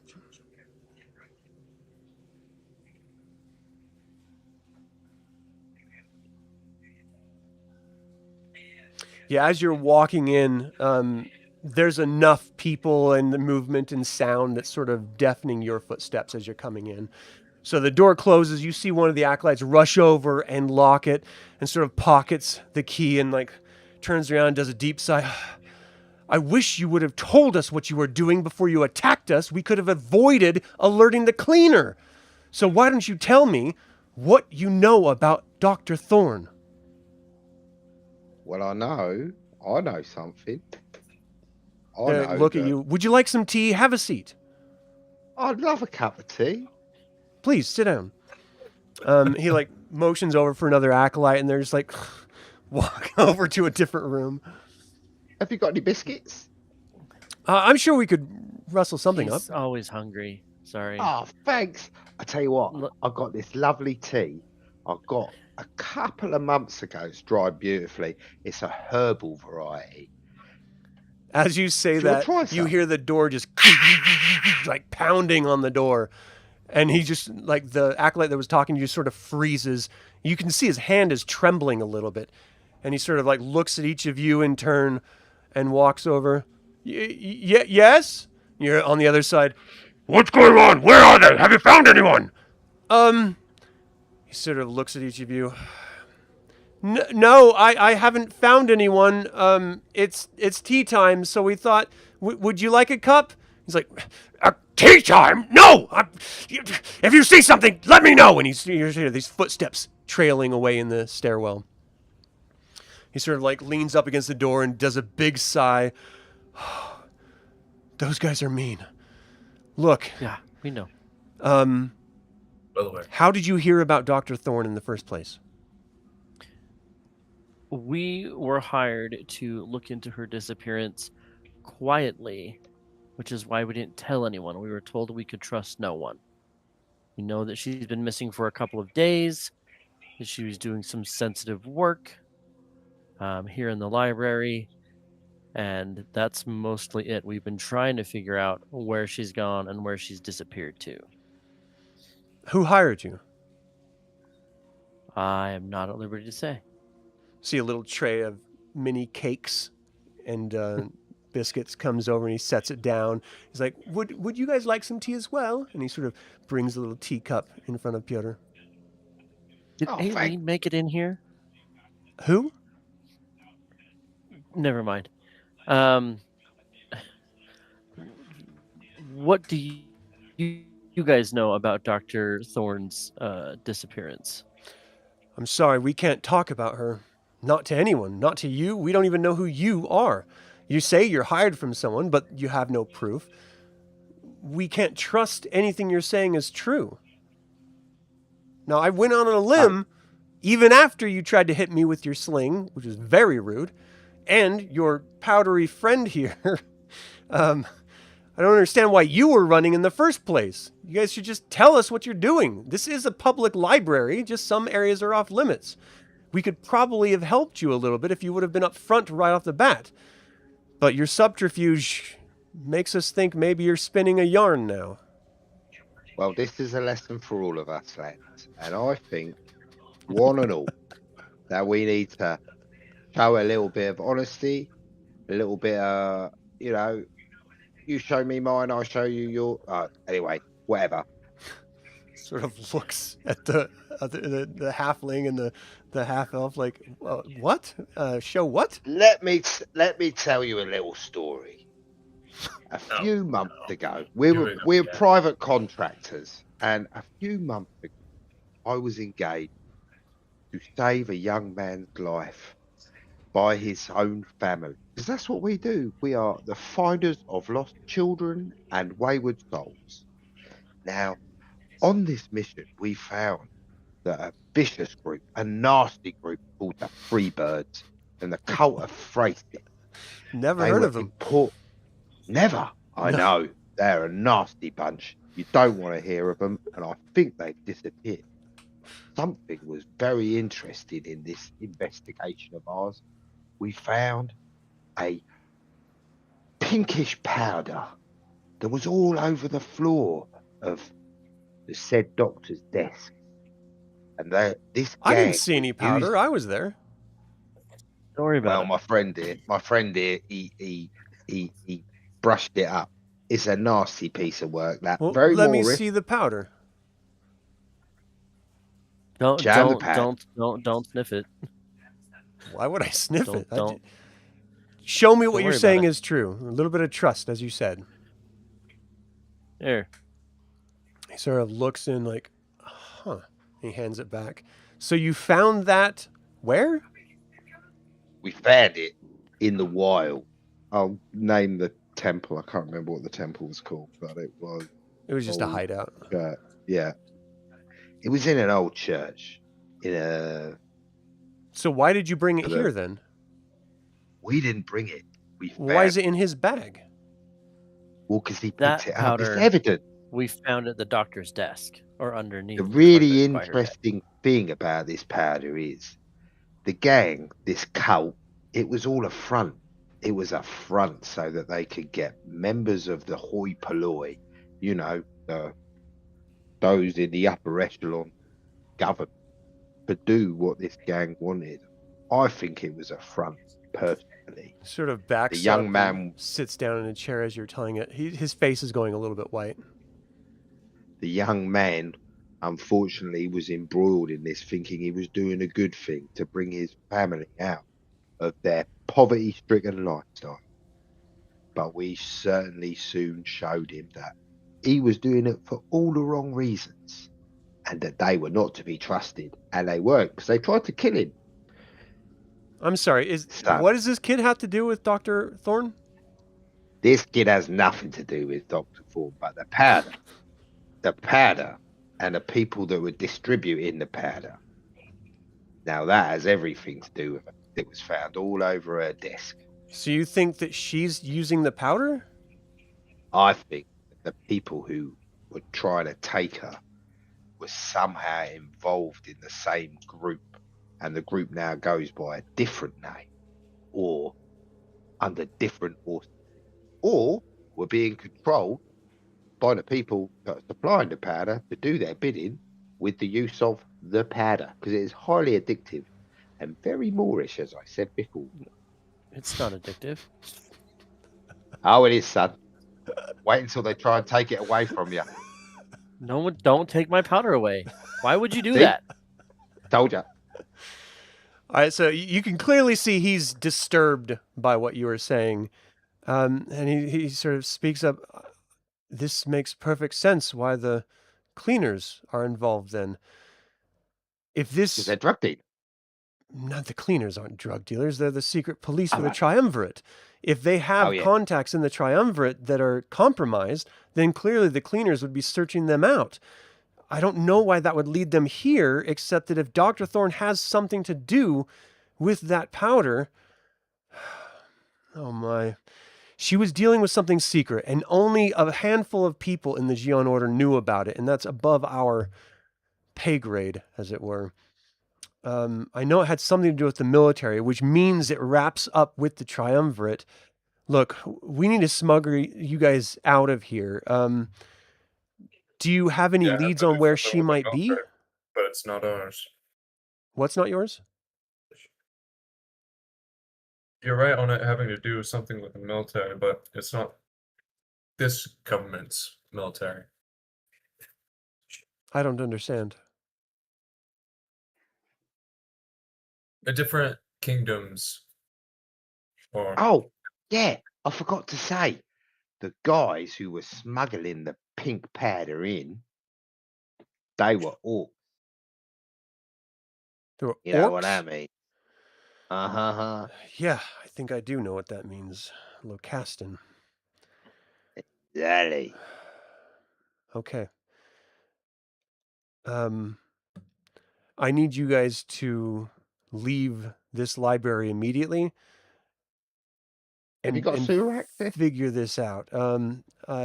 There is a sewer access in the catacombs, but I think it's easier just to leave by the back door. We can go through some of the side tunnels, and I can lead you to the back door here if you'd like. But again, do you have any leads to Dr. Thorne? I mean, she was really appreciated and respected by everyone here. We went and investigated her home. It's been ransacked. There's no trace of where she went from there. That's why we came here, wondering if she had disappeared from any the chance, library do you know itself. what a solar axis is? Axios. Where did you hear that? Oh, her notes. That's where. We saw you guys ransacked her desk. You would do well to We forget were trying anything to about figure out that. where she went. Well, the Okay. only other thought is the Navy, isn't it? You realize if you guys get caught with those documents, you will be tried as traitors and hung. Well, considering said? I'm a halfling and my dear friend here is a gnome, No. Yeah. they have already tried to arrest us just for us being our races. No. I cannot impress strongly enough on this. You need to return those documents to me so I can keep them under safety and security. You've already learned everything you need to know from them, so you need to return them. Those are state secrets. You will be destroyed. The cleaners will not go easy on you. And if they find out that you had state secrets, there is no hope for you. Well, they've already tried arresting me once for I can't I let think you they leave might this have- Give room him the until note. you hand over the having notes. state secrets, even though I don't. The documents. Are I state think we know secrets. what we need to know. Prior to Yeah. the documents, but Right. Yeah, you give him the notes, you give him the powder. Oh, I don't want that powder. That's What? illegal. No, That's an illicit drug. Yeah, see? I'll hold on to it. It is safer in my hands. I slap his hand as he Listen. reaches forward for it. Just no. Stop it. Give her the note. Give him the notes. So do you hand him all I'll the give him the documents? notes, but Okay. you're not touching any more of that powder. He sort of shuffles them all together and puts them in a pocket on the inside of one of his robe. And he sort of stops for a second. He's like, Stephen, take them down through the access tunnels in the walls into the exit on the back side of the building. Make sure that there's no cleaners out there before you let them out. He's like, yes, sir. I'll take care of it. He sort of ushers you to follow him. Yeah, well, I I'll follow. follow him. Okay. Aelene, I'll you also can do- easily follow them if you'd like. Yeah. I'll also be mouthing the directions. So does anyone First left, second right. does anyone worry about Aelene? Like Arix, you don't know she's there. Bosco and Piotr, you know she's there probably. But Arix, they're like rushing everyone out, and you haven't seen anything of her. I wave my hand to dispel. I would the probably. I think I probably would either to Bosco or to Piotr. I'd be like, "Are we good? Are we fine? We got everything we need." For her. Yeah, Are- well, why are are we you good? whispered? I look at him and I wave my hand to dispel my magic. Oh, okay. So she appears right behind everyone. Like, They're like, "Oh my gosh, I know. Does the anyone deceptions never end." Not deception. Yeah, we're It full of is a surprises. vision. react? I mean, no. It is an angel. It's an angel. Just watching over my people. It's an angel with a bow and arrow. Don't stand in front of it. Just don't Is turn she your with back to her. you? She's with Yes, us. she's with us. Okay. She's been here the whole time. Please follow me. You should all really be a little more forward with things. You're making yourselves look really suspicious for no reason. Follow me. In this situation, how do we know who to trust? You can always trust the Geon Order. We're Well, here for thank the you very much, betterment of Mr. all Geon. peoples. Thank you very much, Mr. Geon Order. Here's my card. My name is Dave. If you ever need to get hold of me, just give me a call. I can find things. He does really good work, actually. Jeez. It's like, Great cleaner. okay. Please, let's go. You're starting to come down, Arix, and now you're going to have a -1 to your physical in addition to the -1 for your spiritual and mental for just a little bit. As they're starting to come down, give me a mental check, please. You're inclined. You don't have to, but you think you'd probably feel a lot better if you just took another bump. I'm gonna try to do it. So like I'm gonna kind of like float to the back of the group a little bit, and I'll. Can I Do I try see and this? make a? Can I try and make a mental see him check doing to it? notice him? Yeah, go ahead, Okay. Piotr. I'm gonna slap. He's If I do see him, experienced it, so he knows. Yeah, Okay, you see I got him. a 17. Yeah, if I see I'm him doing it, I'm literally- gonna slap his hand down. Hold No, on. Yeah, stop it. I'm- Then it goes flying. leave it. I told you, it's too Moorish. I feel like I'm being told to stay out of the cat box. This is ridiculous. So what do you do? Do you still sniff? You'll be that old guy at the end of the bar. You know, the take a guy bump. that said he could have been anything. Yeah, if you just yelling at me and not actually gonna do anything about it, yeah, Yeah, I'm gonna slap you No, around the I face. slap your hand. I slap Ow, your hand that's down rude. towards me. So Bosco, give me a physical to see if you can smack his hand. If I can't smack his hand, I'm gonna smack his nards. Hold on a second. Arix, go ahead and give me a physical to move out of the way if you're going to try to move. Okay, well, it goes to the defender in this case. So you sort of move out of the way as he tries to smack you. It doesn't actually hit you. Very, very close, though. So what do you do, Arix? I'm still trying to take a bump. Like, Okay. So you can end up, I'm you gonna know, you're like keep move it away and just take a hit of it really quick. And you're just like, ooh, right back on top. It's This fine. time you're going to have a +2 and a -2 to the other stats. +2 physical, -2 spiritual and mental. As it's just like sort of flood. Because this is intentional, not the accidental hit before. This is you like really diving in. So you're just like, oh! I try to And- lunge to stop him, but I'm too late. I start moving really fast because that puts my physical up to 6. So I'm just like zooming around. Like, come on, guys, we your gotta go. hands are sort of shaking a little bit. We gotta go back right now. We gotta go. Aelene, go ahead and give Don't me mess a with physical check.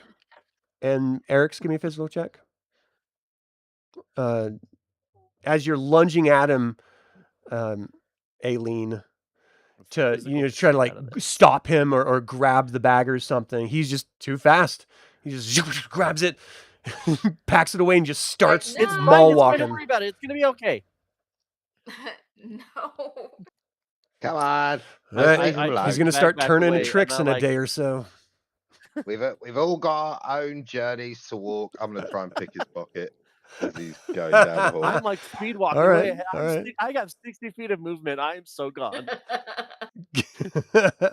What's your move, Piotr? My move is 50 feet, so it's physical of 5. Okay, So yeah, he- it's a he- little he- bit come here. fast. Hey, Arix, I have a secret I need to tell you. Come here. Nope. I'm gonna whisper. All right, Gonna so whisper basically to you're Piotr, led through "We these gotta get this tunnels, away." and it takes a long time to go through. You can hear, as you're passing by a bunch of different rooms, and you're hearing sort of explosions, and every time there's like a little sort of window in there that you can sort of peek your head in, you see a bunch of like mysterious beakers and alchemical bubbling liquids and sort of mist and stuff rising from them. I mean, there's all sorts of different types of experiments in these like sort of back hidden rooms that you're passing. You eventually get down to a bottom level, and he's like, well, this is the way out. You should probably tell your friend to stop doing drugs. It's going to melt his brain. It's fine. Don't worry about it. He's like, You're absolutely right. And as we're waiting at the door, I am literally going to try and pick his pocket. go ahead. Yes. Hey, Arix, come here. Yeah. I have I a can very test that important at all? secret for you. It Or involves is it just food. No. Well, that's a difficult success that he made. So Okay. with that pickpocket, I mean, if just to be fair, because it's a PC and not an NPC, give me a mental check to see if you notice. Yeah, you're too I'm hyper arguing focused with- on getting I'm out. And... arguing with Bosco right now. So eventually I'll come down. Yeah. All right, so So you is guys it- are standing out. You had entered here near the evening, and now it's well into the night. As you walk out, the air hits you. You start, sort of seeing the lights of the gas lighting in the streets has been started to be lit. You got this green glow sort of cascading in the halls. And before he closes the door, Steven sort of looks at you and each of you, and he's just like, if you find Dr. Thorne, please bring her back. She's very missed. She's a dear, dear woman. I tell her that Steven said hello. Don't worry, Stephen. We will. And as the other guys are behind me, I'm going to clasp him by the hand with a little bag of pink powder in it. And I'll say, chuck that in the fucking bin, will you, son? He's like, I don't. Okay. Shut up! Okay. Okay. We'll send it your way. He closes the door and you hear a lock. Okay. So you guys are out of the library. You've learned quite a bit. You gave away a little evidence. I lean Yeah. over to Piotr. There's another love interest, apparently. Well, she is a very popular young lady. I almost want to meet her myself if I wasn't married. Everyone loves Dr. Thorne. Yeah. Okay, guys. Where are we going? We got stuff to So, do. We got. I Let's go. pull out a blank sheet of paper. Arix, if you look at the map over here, I'll show you where we're going. Yeah. Whoa. And What's going on here? as he comes over and leans down to look, I grab him by the ear. Stop doing drugs! What are you talking about? I don't do any drugs. It's fine. Don't worry about It's it. all over your nose. Shit, where's my bag? Guys, I lost it. Oh no! Oh no! I'm still holding him by the ear. I'm dragging him. Right. Where's So, guys? what's your plan? I gotta find So- this bag. What do you mean? What's What do my we know? plan? What do we know? We know that there's something that do. We know that there's a big gathering with the Navy, isn't it, in a couple of nights? We know that there is an Admiral involved. I think we need to go find the Admiral guy. We He know seems to be that. the only other one that knew anything about anything. So you know there's a Sounds missing like a button. plan. You know that Oh, there's a missing that button. that Which- void which- silt drug, which you've Which- had contact, with before. And the button was something to do Hopefully with with the. skin. Was something to do with the Navy, I'm wasn't not it? letting you looked touch like it if we find more. It was a nautical button, wasn't it? Yep. Yeah. I assume you nautical guys still have it. uniform. Yeah, Yeah. yeah, yeah. Like I said, I think we need to go find the Admiral guy. We have a name. But we Let's need just to go be. see what he knows. We need to be smart because he may be being controlled. He may be being controlled with the use of illicit narcotics, which I know is going to make our friend You here know what? really keen to go meet him. No, I think what we need to do right now, the problem is the drugs. We got to go find whoever's selling the drugs, and we're going to take all of the drugs so that nobody else can have the drugs, and then I'm going to keep them safe. Aelene, Yeah, sure. Aelene, can I get a mental check? We're not keeping any of those drugs No, see, but if I next keep the to drugs, or with then you. nobody else has access to the drugs. It's gonna be fine. You And don't then think he your brain has a will- bad idea. I mean, the reality is you know where somewhere is that sells that drug. You met him at the Yeah. Gilded Mortar. Yeah, no, I think if we and you know what, and maybe the drug guys, they know stuff. They can know Of course, who they're going He to does know have a stuff. They point. need to know stuff in order to sell. See, I think it's a great idea. But Aelene, back me up here. Well, you're not touching any of it. Why would you even say that? we need to figure out what the plan is, and How many fingers am I it has holding up? something to do with the drug. 11. We could go to the creepy guy, couldn't we? Yeah, it's already messing with your brain. No, there's totally 11 fingers there. I see. Yeah, it's fine. I think we need to find out more. I don't have 11 fingers. That's the issue. So there's clearly two conversations. So Bosco and Arix, hold on your conversation. Aelene, go ahead. We know that there's some sort of plan at the event, and think these drugs are possibly related to it. We need to find out more information. And There's a we creepy know guy. somebody, yeah, The creepy dude. Let's go see the Maybe- creepy dude. maybe he knows more information. Can I get He'll- Piotr? Can I get a mental check from you, please? No, all halflings have 11 fingers. I know this. 16. You can't tell me that it's wrong. So you can clearly hear they're having a conversation about something about like 11 fingers or something, and they're just going back and forth constantly about it as you and Aelene are trying to have a conversation. You figure you could probably take the button to some tailor and see if they recognize it, or, you know, because if someone's missing a button, then someone has to get the button replaced. Maybe that could, you know, be an option. You also know that you have that, like you mentioned, that Cole character who was Yeah. running the Gilded Mortar that could also be another point of contact for you. And you know that the gala is tomorrow night. So you guys, and it's tonight right now. So you've got at best 16 hours before the gala. So we've got to go to the Gilded Mortar and find ourselves a tailor, one that specialises in military uniforms. Which shouldn't be too difficult considering only certain people would be, you know, trusted with stuff like that. And it was a high-end button, wasn't it? So it'll be one of the good ones. All So right. what do you want to do? Sounds like a plan. Do you want to try to get I reckon- Bosco and Arix to stop talking about fingers? Well, I reckon We have a could go plan. to Follow us. we could go to the Gilded Mortar first because that will blow Arix's mind. That is the fucking plan. That's the last thing we need is him to lose more brain cells. No, this guy is an absolutely awful diviner. You should meet him.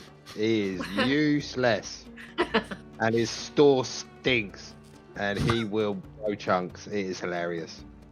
But right now, his brain is, as I point to Eric's, his My brain is fine. brain is currently useless. Well, How we're long do you running have out of left? time. We got to get more information. Come on. Yeah, let's no, go. Let's go. And the I Gilded start Mortar walking. will be open tonight. And the tailors aren't going to be open till the morning, surely. Unless they do night work, which I don't think tailors do. I think that's when they do their sewing. But So, I'm so tired. where are you heading right now? I think we should head towards the Gilded Mortar. Gilded. Okay. So it is the middle of the night. Just to be clear. So it's going to take you about 45 minutes to get down districts and finally get to the Gilded Mortar. But you do eventually arrive there. The wind sort of washing up from the massive river where these docks are sort of perched on various levels of Trinicius is sort of wafting through, washing away the regular funk that would typically be there. It's night, but you don't see any stars, not only because of the green hue that's being cascading, massive shadows and light across the alleyways as you're in the streets as you're walking through, but also clearly it's overcast above. You can't see even the moon at all, or either of the moons. So as you're going down, you're sort of, it's actually kind of refreshing in the night air as you're moving along. You're feeling pretty good about everything. You get to the alley, the Alchemist's Alley, where the Gilded Mortar is, and it's just, everything's kind of dark. You see the familiar, window paintings and signage that you've seen before as you came here, and you find the Gilded Mortar at the end of the row. Okay. I'll prepare myself for the stench that will ensue if we go through the door. Okay. And pry the door. Gird your loins. Yeah. The door is locked. It's not opening. No, don't worry. I got Doesn't this. hurt to try a light knock, just in case. Yeah, it's alright. Tot, tot, tot, tot. Maybe he's a night owl. Okay, as you sort of rap on the window a little bit, it's sort of tinny, ching, ching, ching, ching. You're sitting there waiting for a minute. You're seeing just the glossiness over Arix's eyes, and you know what he's feeling. He's probably feeling pretty good right now. But standing still is probably, a little bit aggravating to him. And as you guys are just sort of waiting there for a second, you are at a point where you think you should probably either knock again or come back in the morning, because he's clearly not working right now. I'm going to try knocking just a bit harder one more time. So as you knock again, it takes about Stars. 10 minutes as you sort of knock. You're like, we got to go.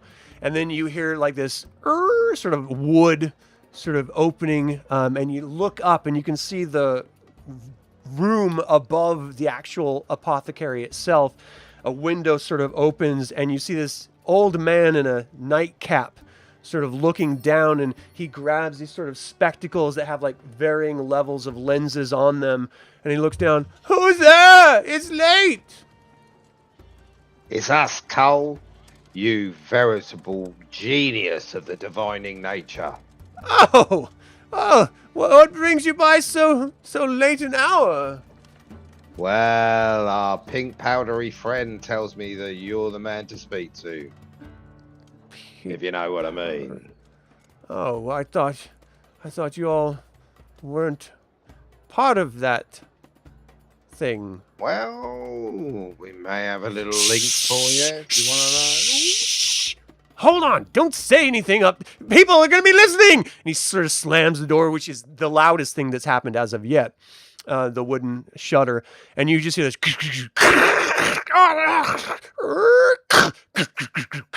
Son of a... And the door sort of chimes a little bit. You just all ching. See, Arix? Paranoia. It's the first thing that hits you. That's the thing. I can't talk about paranoia right now. Bosco, what did you do with the stars? Why did you hide them? I swear to God. You see this old face sort of peek out. The same one that was up above. He's like, Piner, wasn't it? Piner and Apple, I think. Yeah, that's it. Piner and Apple. You crazy fool. What? Why are you? You wanting to do Well, what I'm business or doing something? Well, I'm May very we cold. come in, talk out here. privately? Yeah, you don't want us to do Is this the on guy the with street. the He sort of wraps the his stealth robe connection? close Okay. around him. He's like, "What's wrong with him?" But nothing's wrong with me. I'm fine. I'm totally fine. I'm perfectly fine. Oh, Fine. Yeah. Fine. he sort of opens the door. Come in, son. Come in. I believe I have some mother's milk for you. It'll help cut the edge. Sweet. I like bolt through the door past it. As you guys walk in, the smell instantly just hits you. It's rotted vegetation, that smell of decay as if rain just hit fresh soil is sort of hitting up with that scent of decay. If you've ever put your face anywhere near like sort of rotten food, that scent is sort of wafting in certain areas as well. And as you sort of look, he's holding a small little candle that he just sort of picks up from the side wall that he set it down on, and it is lightly illuminating, reflecting off of the glass of a myriad of jars all around, filled with all sorts of things, from eyes to tails to wings and lizards and snails, like all sorts of stuff lining the walls, a bunch of different unguents and powders and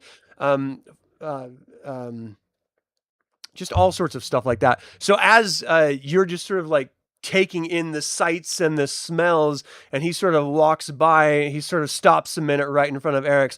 Oh, excuse me, I think the horse meat turned.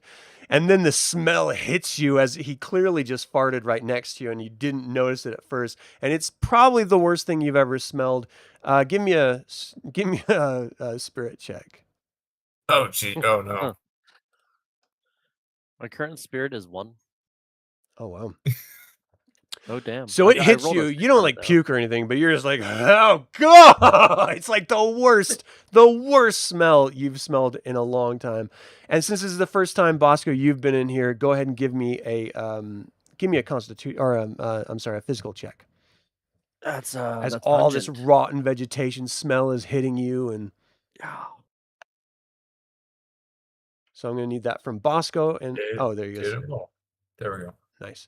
My Okay, so physical? yeah, the smell is hitting you, and you're sort of choking up. Same with Arix. Your throat's like tightening. It's Cool. just getting really, really gross as you're sort That's, of that's doing your pungent. best just to not puke, because that is the first. Nice it. Don't Nice in here, make isn't it it, boys? Stop It's making lovely. it sound. It's not helping. So he goes back around to the backside of his counter, and he puts the candle down. So, and he sort of steeples his fingers like this. What can I do for you this late hour? Have Well, you thought my- about getting candles that were scented? No, but now Like that a I scented think candle? about it, a bat eye candle would smell pretty musky. Hang on That's a minute. interesting. You could do a huge range on it. Yeah, I could do. Have you ever say, smelled is it goat's A guano testicles? line? Like, what are we doing? No, and I would gladly live the And rest that of my would life be not knowing that smell. absolutely lovely. Now, Goat's testicles have a musk that is pungent at first, but once you get used to it, it's actually quite lovely. I can see why I don't like you're that a divine. description. Take your word for it. I don't like that. How description. was the afterbirth? Did it solve your aches? It was very good, and actually, I'll be taking some more off you, if not at all possible. Oh, yes, certainly. Same price. He brings out a big jug, pulls out what looks like this floppy, sort of physical, smelly lump. It's too dark to see any of the mucus or the blood congealing, but it's a sort of liquid that was all sort of floating in. It just hits you, and you're just like, yep, that is exactly what he says it is. Bosco, He just sort did- of did you hacks say at some of it, afterbirth? gets Did I? wraps it up into a little parchment and slides it towards Piotr. Cheers. I'll hand him What off did to you ask him. about Hey. that? Why So, the hell are we here again? back to the real business. You know that, Mother's milk! I Oh. almost forgot. I had this milked, I think, last full moon. Stand right there. It'll be fermented, but it'll do you well. And he sort of shuffles off behind these beads in sort of the back room. You just hear him sort of rattling things around as you're just sort of standing there trying to take it all in. When he said mother's milk, I thought he meant more, what the hell is he talking about? And why? it'll did be you buy really good for afterbirth? you. This guy is an absolute gene. So he comes hate back that from the about other you, side. Piotr. Oh, here we go. And he hands you this sort of wooden mug. Drink it up. You're going to Yeah, need in all of one. it. Okay. In one. It'll make you feel so much better. I didn't It spit any. I didn't Tastes spit any. as bad as you would expect fermented human milk to taste. Love that you have that. you drank it. I really can't believe he drank it. Your stomach is starting to turn. Give me a Shit. physical check. Bin, we need a bin. You keep it down. You're doing it. You keeping Nope, it down. that's not good. You're like, I'm gonna sit down. it usually causes the shits, but you know it'll pass in a week or so. It's all right. It normally Week? smells like that. Oh, So I go what down. good will it do? I go sit down with my head between my knees for a minute. what can I do What will for this you? do for him? That'll be 5 Well- silver for the fermented milk. Yeah, what? Piotr's Alright, got I'll give him the silver. Thank you. That's very kind of you. Sort of. And what will this do Very for good. him? Oh, I said it would give him the shits. It'll clear him out, innit? You see, your body Take needs it. to purify itself, so you have to flush it, get all of the toxins out, and by the looks of his pupils, he has quite a few toxins in him. Toilet? He's a genius. Thank toilet. you. Where's the toilet? The alley outside, I don't want you using mine. I head back out Fuck into the alley. You just hear, oh God! Oh God! Make it stop! Oh. So you guys are in here. That's Piotr. So, my most imitable friend. Now, I think it was a month or so ago we came in here. Yes, orange I remember powder. fondly. You had asked about some sort of cult as if I was some religious scholar. Well, you are a diviner, and you are a very good one at that. Thank you. Have you been able to get some more from your connection, or is it completely dried up for you? You know, I normally have a very good memory. For some reason, I can't recall. It's so early in the morning, you know. I just can't possibly, he like taps his finger on the table. If, I don't know, something could spur my memory. I'll put a couple of coins down. Oh, for well, him. yes, I had some And then- come in. Are you looking? I'll hold my finger on it. He's got his finger on it too. He's like trying. And So, I am giving you this out of a courtesy, because you're a good man who sells some really good afterbirth. But a sentence I never expected to hear in my life. let me just tell you that there are other parties interested in what you're peddling, and they're the cleaners. Now, you want I to talk stay to us? clear of the cleaners. Well, they won't be staying clear of you. Unless you led them here. No, we haven't led them here, Very good. but they're on the trail. This is a courtesy call, but it might loosen your tongue towards who is now purveying such illegal substances. And I'll let the coins go. Oh, thank you. My tongue feels rather loose, as you say. But I want nothing to do with any type of cleaning unguents or individuals. If you catch my meaning, any sort of Well, hard we can winks. keep you well out of it. I'll wink back at him. We'll keep you well out of it. Very good. But I'm just giving you the courtesy to say that they are looking hard. I can't imagine why the cleaners would care about illicit, I mean, expectorates and,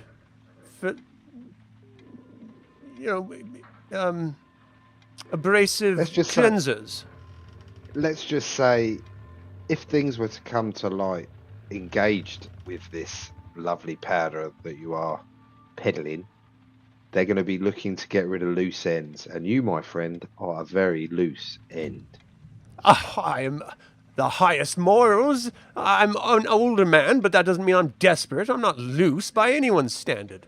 Now, I No, admit I'm that not my s- hemorrhoids have been bothering me of late, but it's not because it's loose. I do my kegels. Have you tried cat piss? I have not. What does It's it do? very good for hemorrhoids. Well, you have to boil it down into a cream. That put makes all it over easier. I was afraid I would have to try to convince my cat. No. You just have to collect it when he goes and then boil it down. But anyway, we're digressing from the point. Oh, okay. So, where were we again? The cat piss? You were going to tell me exactly where you are getting your supplies from. Oh, no. Because No, I was certainly not telling you that. I will tell you that I received, just 2 days ago, a new shipment in. I don't really know where they go, but I can tell you that, north of the border is a wonderful place to source this particular unguent. We know that. And that is where I've been getting my supply. It seems to do me well. Do you have any samples that I might look at and perhaps compare? Maybe there's, a different cut, a different variety, something? Unfortunately, we don't. That is unfortunate. Well, I will tell you this.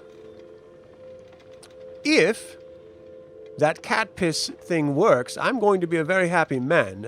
It's been really terrible trying to sit down. These wooden chairs are just, well, they're brutal on my butthole. So I'm really looking forward to trying that cat piss remedy. As far as the unguents go, I can't really point you to anyone, so I'm not sure. I can supply you if you're looking for some. No.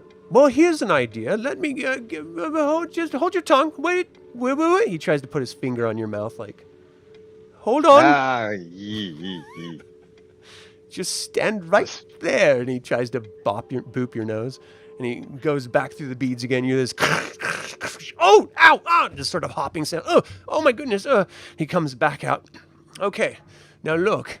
And he pulls out this, what looks like just a standard like garden snake or something. He grabs this big mallet and he puts it on the end of the tail and he starts rolling it. And he rolls it. Something is bulging inside of the snake. It's sort of like, as if you're squeezing a tube or something. And then something starts to slide out of the snake's mouth as he's rolling this roller up the snake's length of its body. And he pulls it out and he sort of undoes this little thing, little string, and he sort of puts it on the table and he opens it up. And it's a purple powder, very similar to what you were dealing with, Piotr. Not the pink powder that you saw from the doctor's floor under her rug. He's like, is this what it was? No, it was pink. Oh. That would be uncut, then. That means that it's definitely coming from a direct source, so there clearly is someone. Who was using this? Where did you find it? We found it in the library. In the library? The Gion Order's Library of Dune? Someone's selling drugs in the library? I don't think they're selling it. Good, because they're encroaching on my territory. That's a blatant disregard for the unspoken rules of drug dealers. I think somebody who went in there had it on them. Oh, okay. Well, I can direct you. If someone had that and it was spilled, like it was powder, like you had mentioned, perhaps there's some residue on their clothing. Perhaps a cleaner could tell you about that. I know a good tailor. Excellent. Tell me. This Okay. He's sort of like rubbing the coins in his fingers that you gave him. Well, I got to tell you, she's a little weird. Weird we can deal with. Okay. Not normal like me. I mean, like genuinely strange. No, you're the most normal bloke I've ever met. Well, that means a lot. You know, a lot of people think apothecarians are strange people, but I have desires and hopes and dreams like everyone else, and hearing you tell me that, it does a lot for my self-esteem. I do really appreciate it. Thank you. Let me think. Her name was Bray. That's right, Bray. Oh, she's this adorable, stocky little woman. She works at it's the cat thing, like with the tails. The cat's not the nines. Had a Nines. nine- To the nine- nines. It's called To the Nines. That's To the her Nines. shop. She does a lot of cleaning. Well, I mean, to be fair, she really is exclusive almost entirely to dock workers and military and stuff like that. So I'm not sure if that would help with the Gian Order at all. But she would know.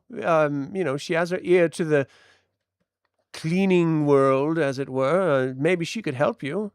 Tell her that I sent her and that my hemorrhoids have cleared up. Okay. Does she do repairs? On hemorrhoids? No. No, on flipping clothes. You Oh, crazy fool. Well, that makes much more sense. Why would you ask Well, if she did repairs after I just mentioned about my hemorrhoids? That seems very strange. Though I can't imagine it would be that different. I mean, if you're patching up a hole in a coat, perhaps you could, tie off a little... maybe I should talk to her. Let her know Maybe that you I'd like should. to see her. You do that. Of course we will. Okay. Well, anyway, she works at the To the Nines tailor. She's absolutely brilliant, a little strange, not normal like me, but yeah. I would probably, bring a gift. She really likes flowers. She really doesn't like chrysanthemums at all, though, so stay away from those. Okay, no worries. Okay. We'll do that. Oh, You're an and if absolute she star. propositions you, please don't. Well, of course not. Okay.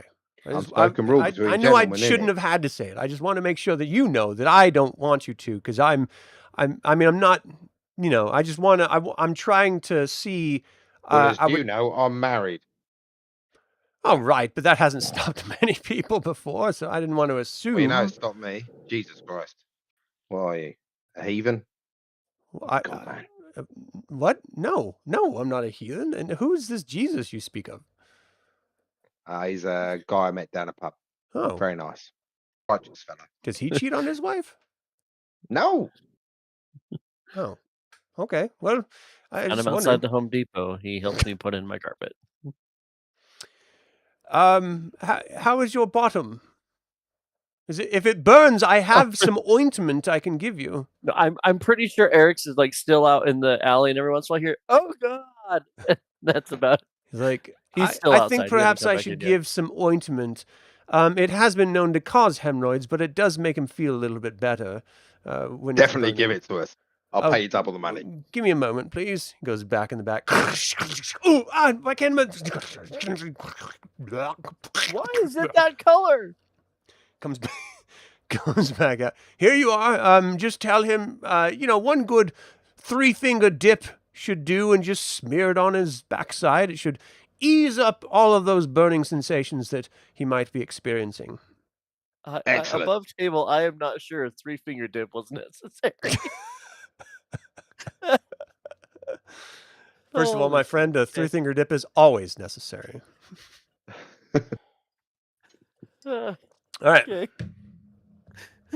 We're talking about dealing with hemorrhoids, right? Excellent. Yeah, I will. Truly. So, totally normal Cole bids you good night. Thank you for stopping by, and if you need any more afterbirth, if you have any leads on any pregnant women, I am running a little low. Cheers, no worries. And here's a little bit extra. Could you pop round to the wife and do your normal ministrations, my friend? Oh, of course. Of course. I'll be discreet, as always. Take this bucket of water back over by the door and just throw it on whatever he's doing in the alley, please. I'm sure it's mostly liquid, so yeah.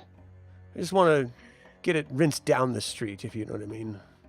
Yeah, definitely. All right, I'm going back to bed. It was very lovely seeing you again, Apple and Pine Cone. And I don't believe I got your name, little one. And he's looking over at Bosco. The name is Bosco. You know, I could help you with your height. I like my height just fine. No, I'm telling you, this remedy, it will give you inches within a month.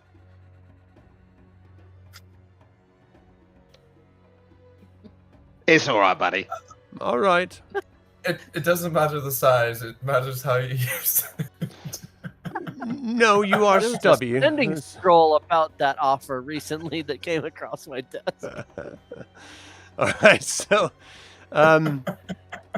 you have a location on a supposedly good tailor.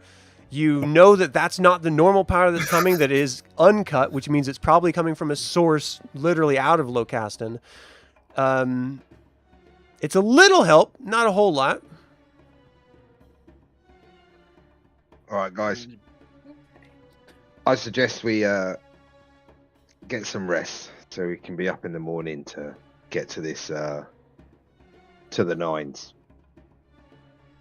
All right. I could definitely use some rest. First thing in the morning. And I'm sure Yeah. his backside could also use some rest. Do we want to see if they're I need a nap. tonight? No. They're not going to be Okay. open, are they? All right.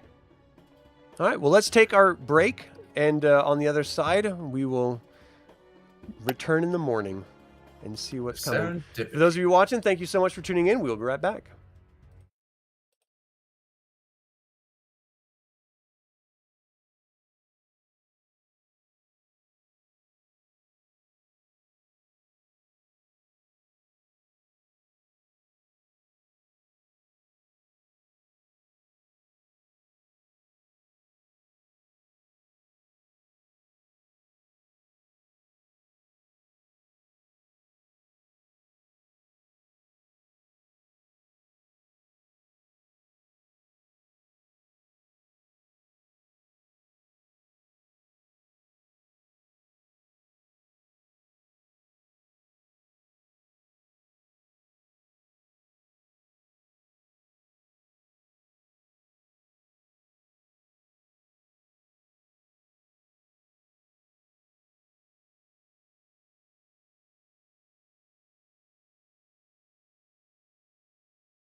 We are back. Thank you all so very much for tuning in and for hanging tight. All right, so it is the next morning. Tonight is the military gala. You are trying your best to find some sort of evidence about, well, literally, like who the drug belongs to, who the button belongs to, how they're getting this drug, because it's clearly not the one that's sold on the street. So there's clearly some sort of compromised situation, which again explains the cleaners' involvement. But now you're really in a situation where the cleaners think that you had something to do with Dr. Thorne's disappearance. Maybe your guys are the ones doing the supplying of drugs. It could really go anywhere. So how do you want to proceed from here? First, before anything else, did I regain any mental focus from that rest? All right, so let's talk about recovery. Every day, everyone can do a quick breath, which is just a once-a-day thing. You have to do a 10-minute rest, and you can roll 1d6, and you get that much trauma that you can erase from whatever you're suffering trauma from, whether it's physical, spiritual, or mental. If you do a full rest, which I've edited to be 6 hours of sleep. If you can do 6 hours of sleep, you regain 1 point in every ability that you've suffered trauma in, and you get your full focus back. But the quick breath gives you no focus back. So a full rest, Okay. you get 1 point back in all of your 3 abilities, and your full focus is back, Bosco. Okay. And how long was the rest? I mean, you guys tell me. I Not- assume. I assume we did 6 hours. Yeah. Yeah. I think when Arix wakes up, like stumbles out, and he goes and finds Piotr. He's like, Piotr, your friends suck. Oh Never God! doing drugs Oh. again. I'll probably be walking down the street towards My his stomach hurts. house, quite cheery. Oh, buddy. Arix, I hate please, you so much. please take a bathe. Have you had a bath yet? I will bathe as quickly as possible and put on clean clothes. Okay. I don't think I can wear these pants again. Ever. From now on, you will be referred to as Skid Mark. I swear to God, I will punch you in your little gnome head. Shut up, Skid Mark. No more pointy hats for you, little shit. Hey, that's a slur. Ah, yeah, it is. Only the wizards wear pointy hats. All right, so. How you Alright, feeling? Where where's you going? this? You said there To was the a nines. Taylor lady. You Okay. got- That yeah, to the nines. someone's You gotta supposed go to the sleep nines. with. To the nines. So there's Yeah, I've picked- what they refer to as a support district, but it's basically raw foods that are brought up from the lower districts up into this upper area for dock workers that are, hired by the state or the military themselves if their cooks want to come. And, this is sort of one of the places they go. They also go to their fresh market just right on the river if they want. But this is sort of a convenient place to do like all of their support shopping. So you're going to have tailors and cobblers and all sorts of suppliers of sorts, even smaller scale apothecarians are going to be here as well.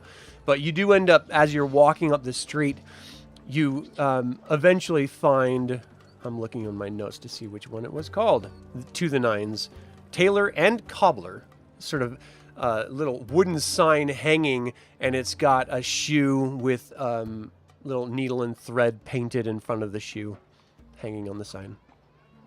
Okay, I'll be carrying 2 bunches of flowers with no chrysanthemums in them. Very nice. Okay. So you go in? Who was supposed to sleep Yeah. with this lady? No one. No one. Copy. Gotcha. Okay. All right. I only got parts of that conversation, guys. I don't know.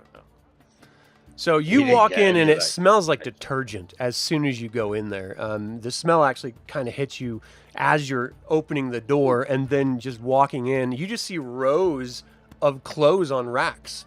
You see like bundles in bags, You see shoes sitting off in their little cubbies against one wall, and this plump, rotund, red-haired, sort of rosy-cheeked older woman, sort of red curly hair done up in a loose bun on the top of her head. She clearly has some sort of skin condition because her skin is like really raw and red and bumpy, and it doesn't look pleasant. It looks like it hurts, quite frankly. She's got these really bright green eyes, even, belying her age, just with the clarity in them. And she sort of waddles around the corner. Well, I don't think I've seen any of you here before. My name's Bray. What brings you in? She sort of tucks her hand underneath her ample bosoms, which actually, like, holds them there as they're, like, just holding down on her hands. You are Bray, a vision of beauty. A friend of ours called Cole asks us to give you these flowers. That foul creature! Well, the flowers are always nice, but I prefer chrysanthemums.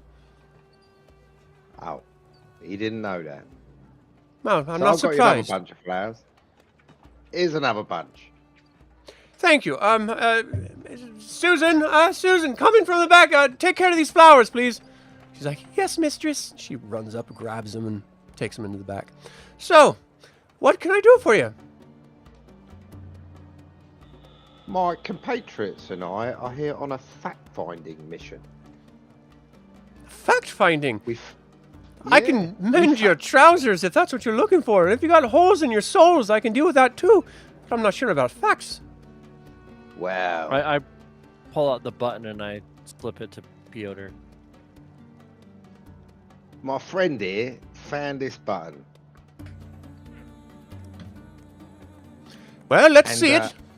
We hear that you, the most wonderful Bray, have repaired the clothing for naval men, and we just wanted to make sure it got back to its owner. We do believe that he would also have been rather stained with a pink powder. You see her eyes sort of like flicker a little to the left and then go back to you. Pink powder, you say? And missing a button? Ew. Well, that's an odd Yeah. situation to find oneself in, I suppose. But not entirely different from any other regular day. Let me check on all of my orders. It'll probably take me an hour or so. Go wander to the market. Get yourself something to eat. Come on back in an hour and I'll see what I can find. What is Sure. the equivalent of like an insight check in this system? Yeah. Like, Give me she a seems a spiritual check. little too eager, and she's like, "Just please." I'm suspicious. Give me a spirit check. Sort of Good. intuition, as it were. Okay. Yeah, she's clearly suspicious about the story. First of all, and because clearly it's two very specific details, and then as soon as she takes the button, like looking at the button, she knows where the button's from, and so it very much seems like she's very suspicious of you guys. We're in kind of a rush. We'll just wait here. Oh, you're going to tell Bray what to do in her own business. Is that it? She walks forward so her bulk of her breasts and her belly push you back a little bit. You may think you can wave your big human hands around here. Your half human hands around here and tell people what to do, but you're not telling old Bray what to do. No, you're not. Now, if you want information, I'll get you information, but it's going to take time, and time means leave. It is very sensitive. And time incumbent? Well, you realize there I a have way all to sorts of speed people up waiting to your pick time? up their gear for the gala tonight. I've got some cleaning to do. I've got some sewing to do. Now, this button might Well- come in handy, and I can probably find out if there's a jacket missing it, and I can find out if there's powder on trousers or something. But again, I can't do that unless I look, and that takes time. Okay. How did think we're not you gonna come get- across this button again? Found it Where? on the floor. What floor? In the library. Really? The library? Yeah. Well, this Yeah, is clearly I work there. a military button. I don't know why a button Not like big this. readers? What? Aren't they big readers in the military? You know, tactics. I those sorts suppose of when they're people. studying, but... Look, it's none of Bray's business, and Bray doesn't get into other people's business intentionally. So, I'll see if I can find anything, but, you know... Is there a way we could speed this process up? I'm sorry, are you in a I'm in the hurry, market son? for some new pants. Yep. I'm sorry, did you say you need new pants? Yeah, and I'll pay you very well to get them done. Well, I can measure you out. We can talk about this, but I don't think you actually want pants. So if you just want to pay for the pants, that might help speed the process up, but I still have to search through clothes. I'll pull out like a handful of silver, like 10 silver, and It's like, leave it on the counter. I'm the best Intronisius, son. It's going to He's the take a best. little bit more than that. I pull out like 10 gold, put it on top of that. I suppose this will have to do. She takes it and just dumps it into her chest, her open shirt. Just That's why slides it's into so her heavy. Okay. breast.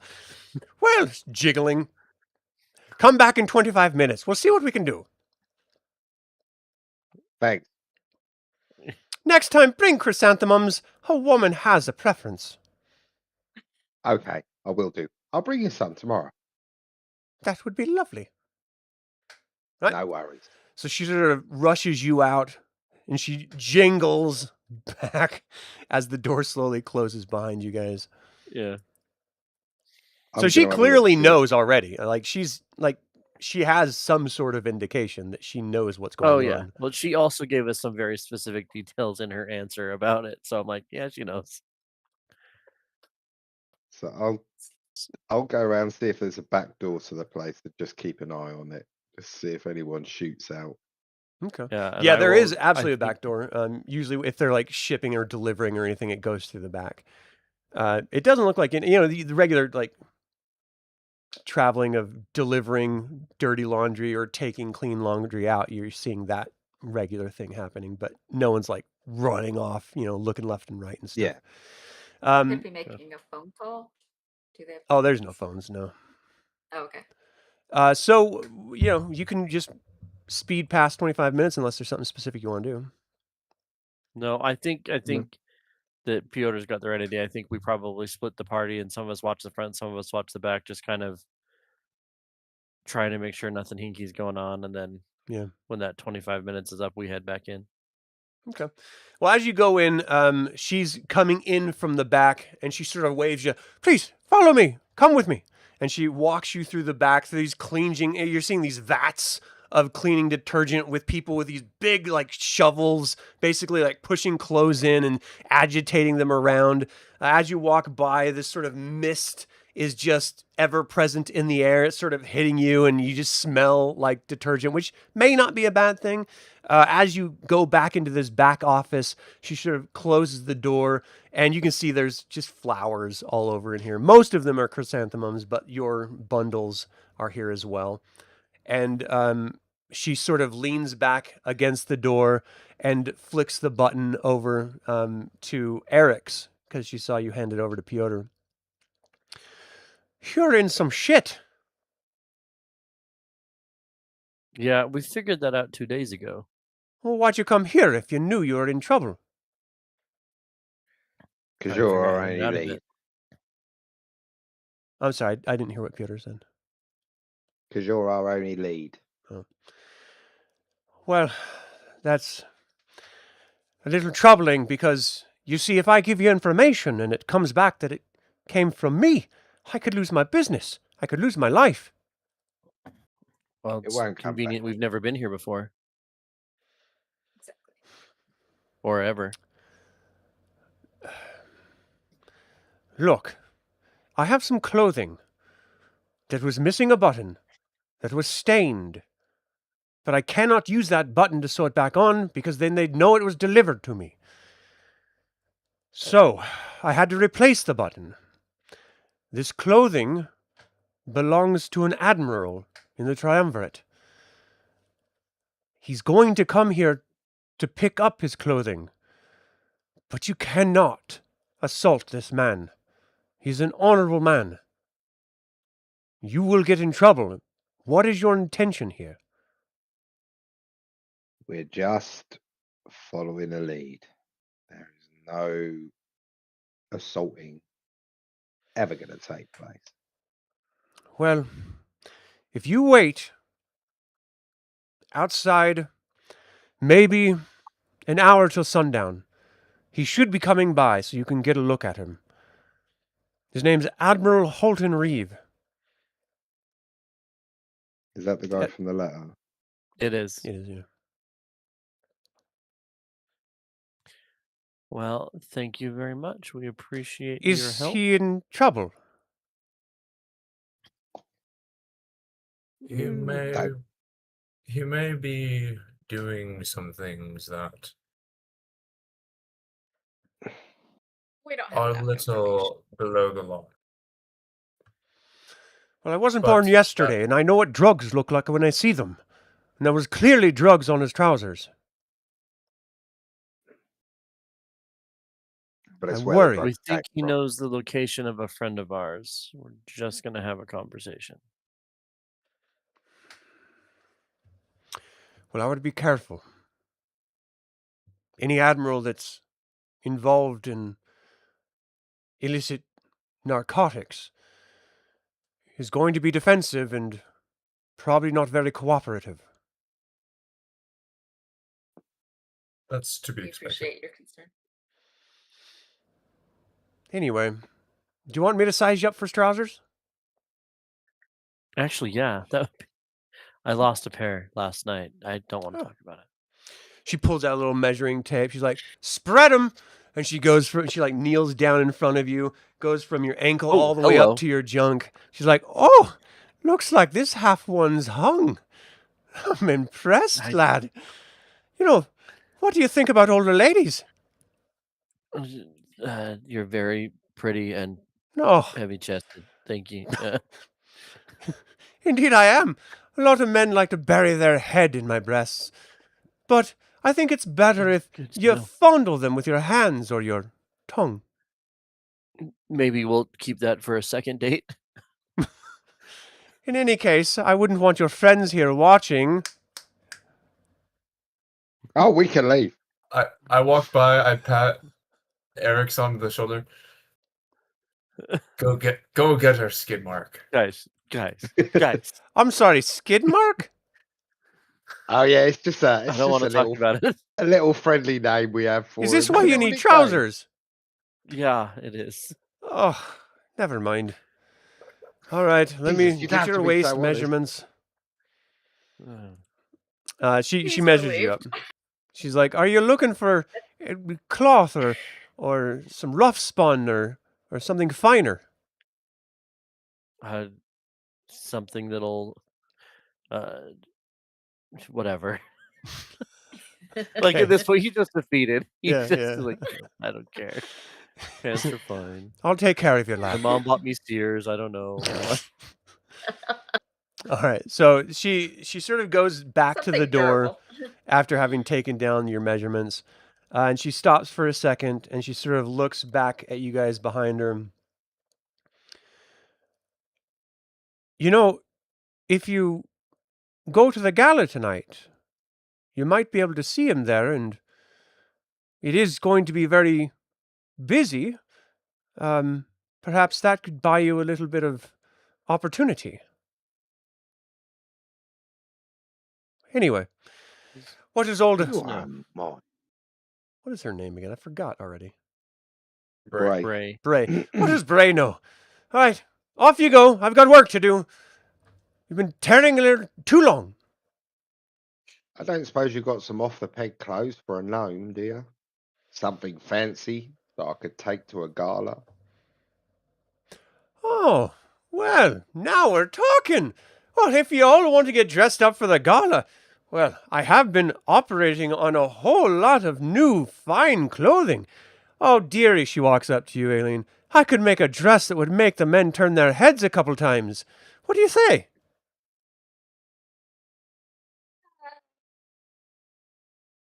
Do you have We need to something fit it. reasonably priced? Reasonably priced? I never. Are you suggesting that I would rip you off? No, just Good can't clothing afford costs anything good coin. fancy. You want to go to a military gala, you've got to look the role. Yeah, we should probably all get clothes for the gala. It's fine. Okay. Well, it's Thank 4 you. people. We only have, half a day left. All right, here's what I'll do. Let me get measurements from you all, and we'll take this. I'll get you something. I'll just put the best thing I can put together for now. And yes, just come in maybe an hour before sundown, and I should have everything put together for you. Excellent. Serendipity. Thank you, boss. Well, let me get to work then. I've got a lot to do. So she ushers you all out.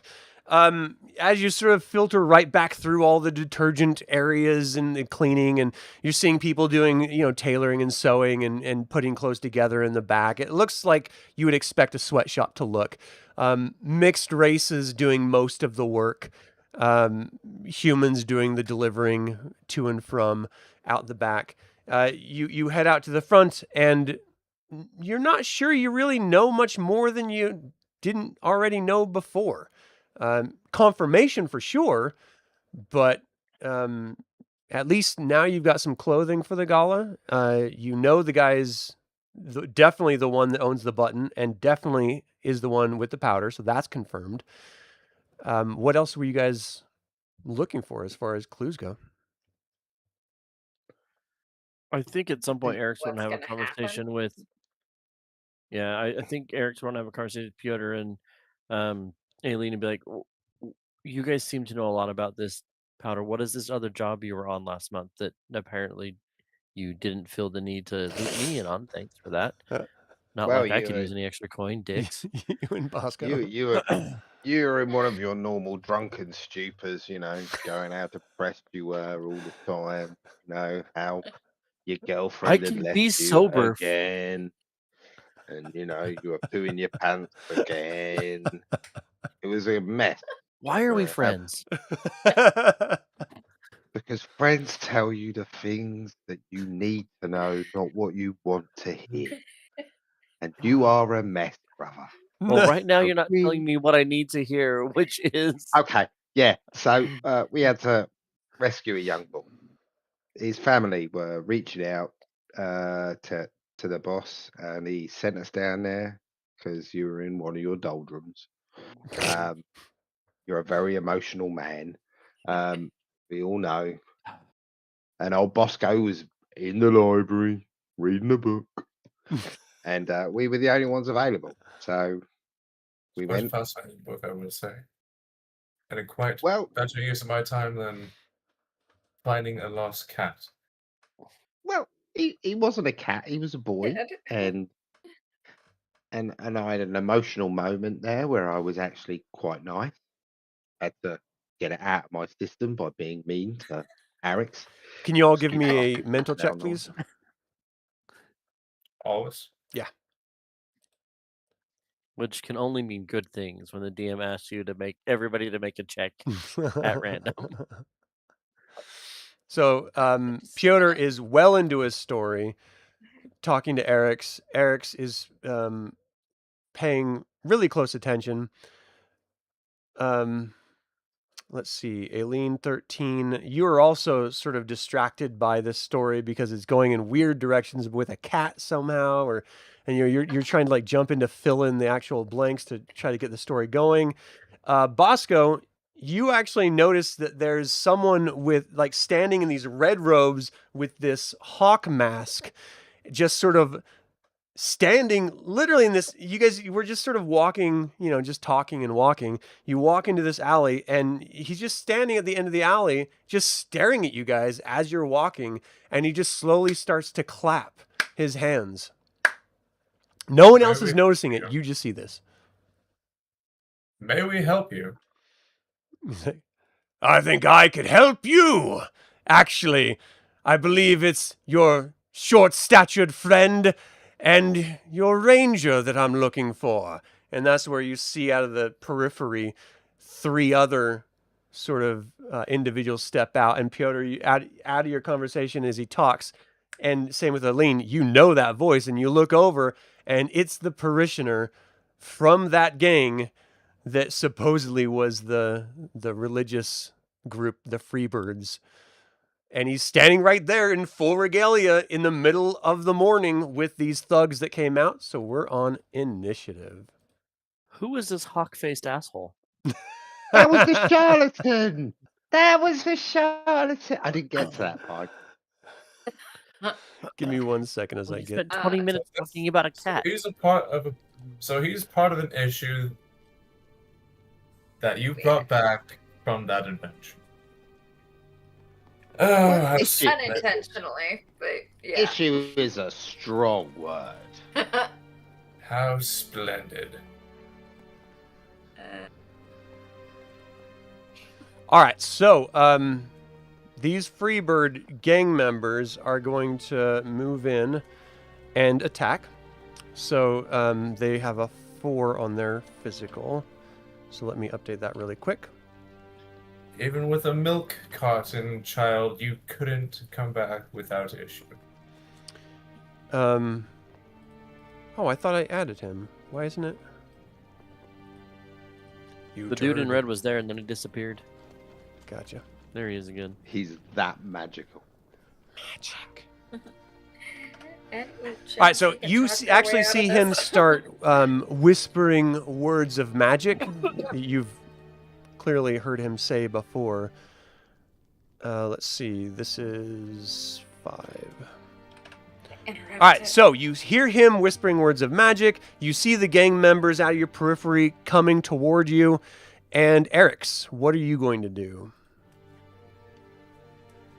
How far am I from this dude? Let's see.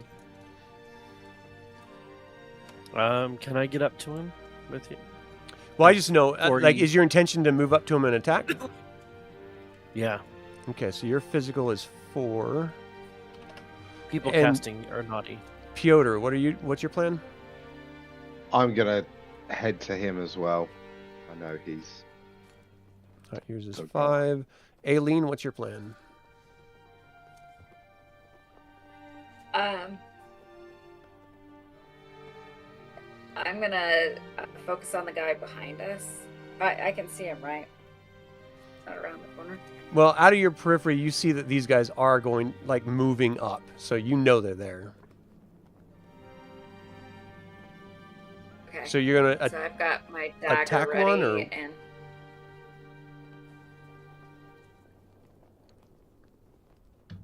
yeah, I don't think they mean anything good. So yeah. Okay, so your physical is 4. And then, Bosco, what's your plan?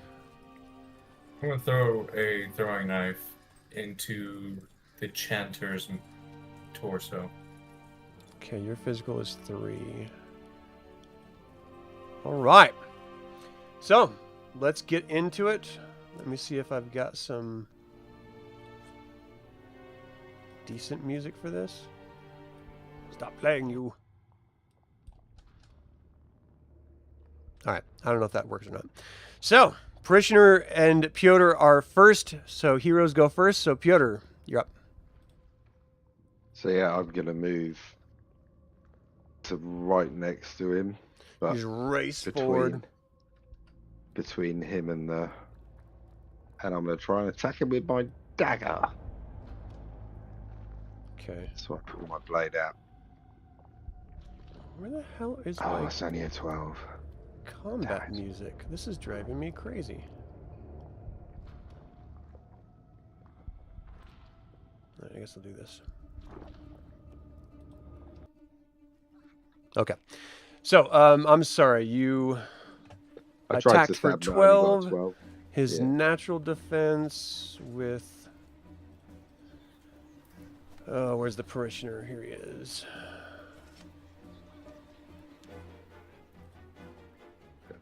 $19. You got a 12.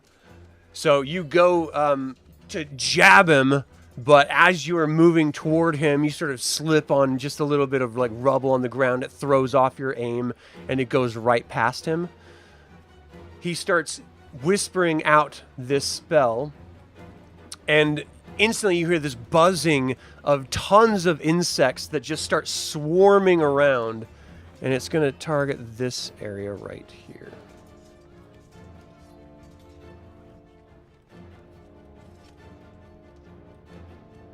Just a 10 by 10 area. And it just swarms the entire area. So I need a spirit check from Bosco, Arix, and Aelene.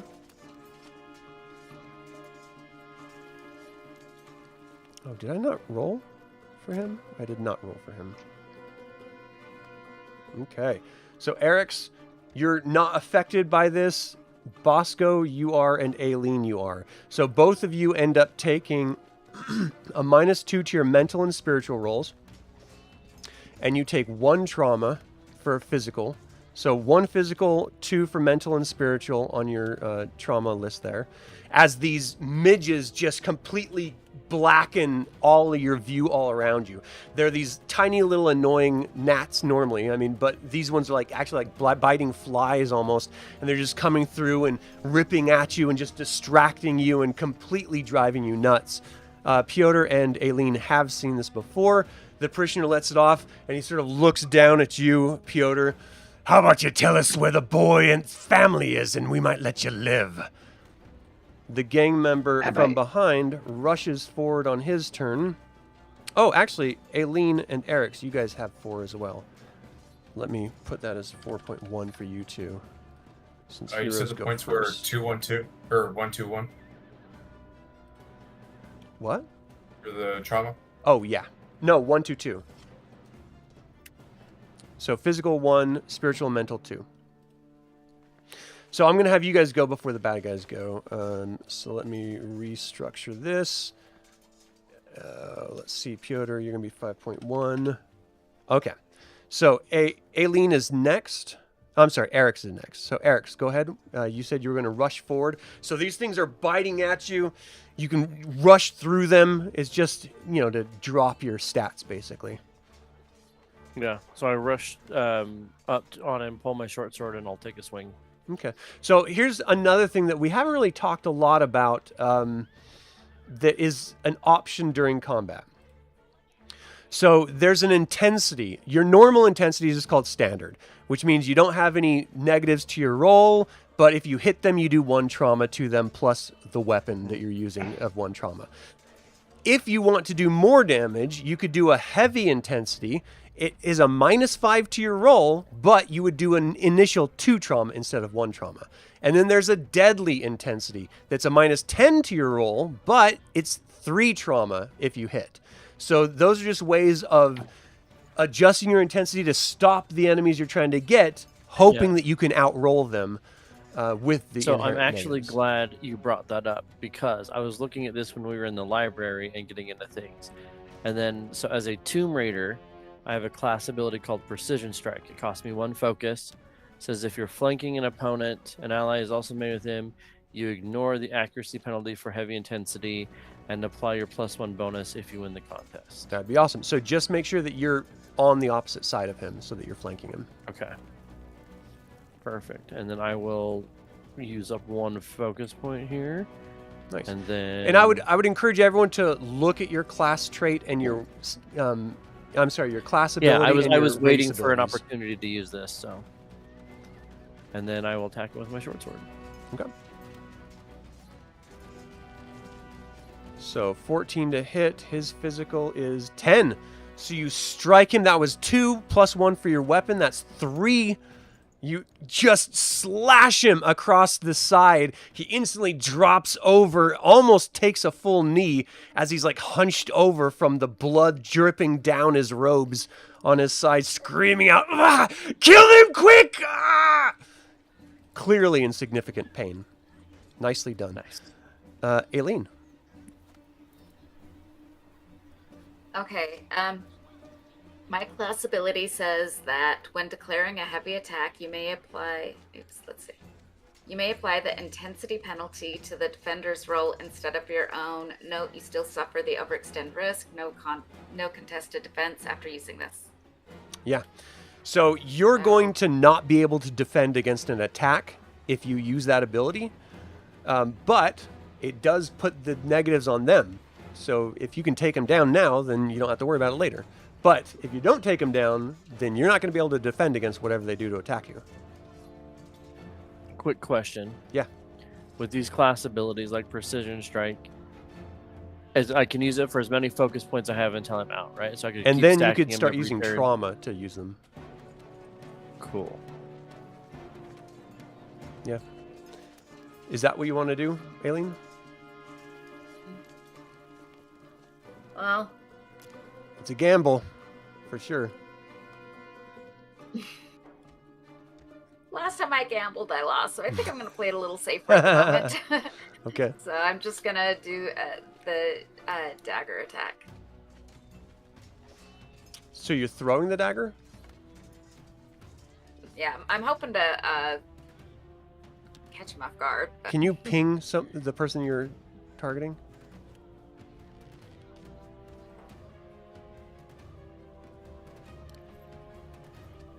Oh, thank you. Can I see that person? Yeah, he'll be out there, so you can see it. So you're fighting through these midges. You throw it. The dagger flies past. You rolled a 12, and their physical is 11. So your dagger buries right into his shoulder. He sort of screams out. Hold on, that's not the right one. This guy right here. So let's see, that's 1 for the trauma, 1 for the dagger, that's 2. His physical is normally 4, it's down to 2.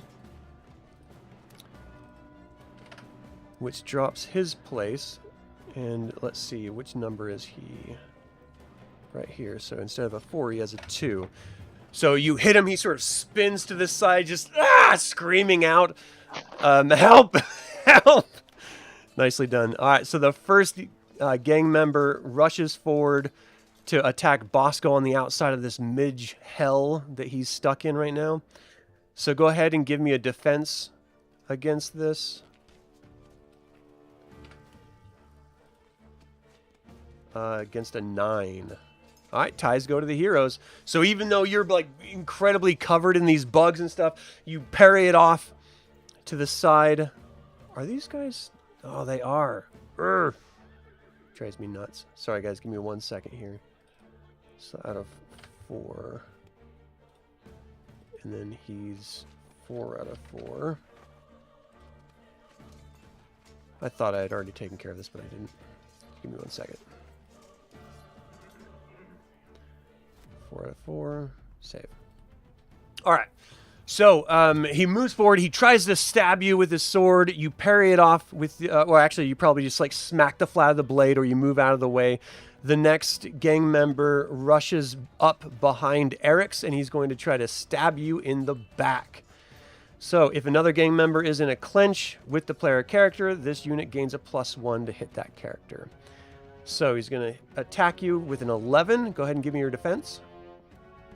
Is it just my armor, right? Yeah. Nice! So he stabs at you, it hits the edge of your armor and flicks off to the side. The gang member that got hit with the freaking dagger rushes behind Bosco, and he's going to try to attack him. He's only got a 2, so this is only going to be a +1 instead of a +2. So 14, 13. It was a +1, but it was a -2, so that's a 10, 11. So he got an 11. Give me your defense, Bosco. It looks like it already... Oh, was that yours that I rolled? Oh, you you rolled when I rolled. Okay. So I got a 14, 13, 12, 13, and you got a 12. So from behind, he just jabs at you and happens to catch you. You take 2 trauma physical.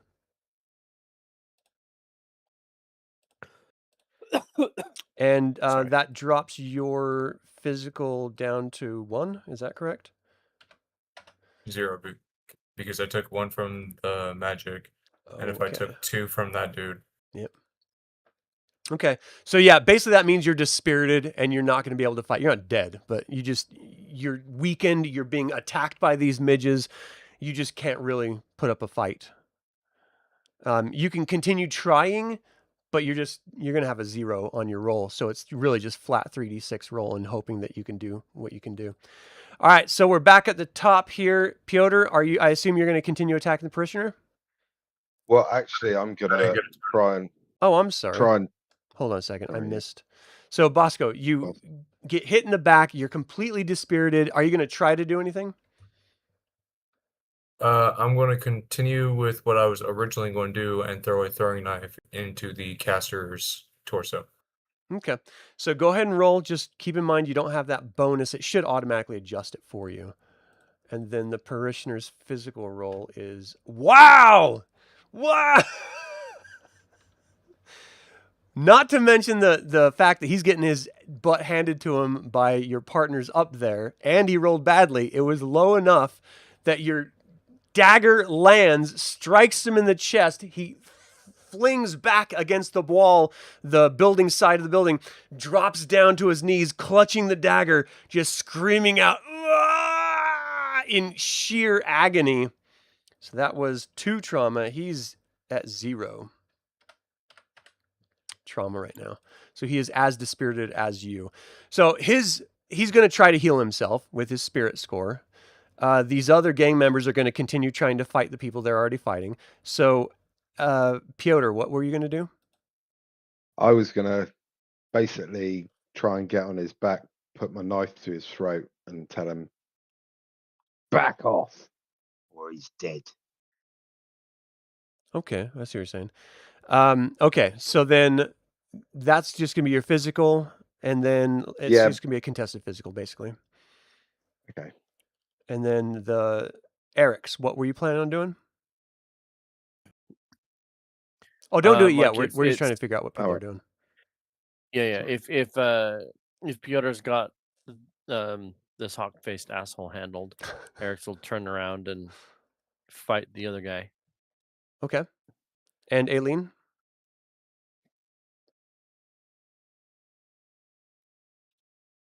I got 3 over here, right? I mean, there's 2 on Bosco, 1 on Arix, and 1 on Piotr.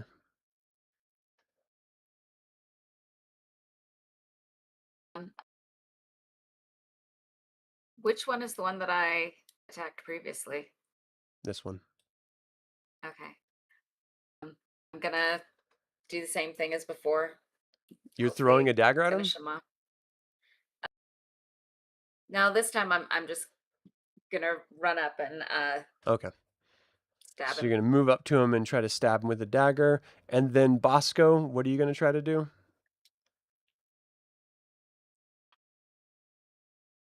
You're muted. Since I am physically and spiritually impaired at the moment, I'm going to combust, or I'm going to set the person to my right ablaze. So you're going to try to cast a spell on this guy? Yep. Okay. So we'll talk about the details on that when we get to your turn. So let's start with Piotr. Okay, yeah. So this is really just a contested physical where you're trying to grapple with him and hold his head with the dagger.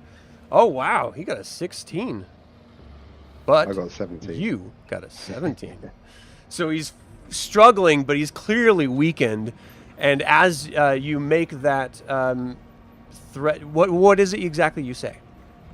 I'll just shout out to the three and back off or I'll kill him. Okay. Give me a spiritual check, and I'm going to have them roll a spiritual check.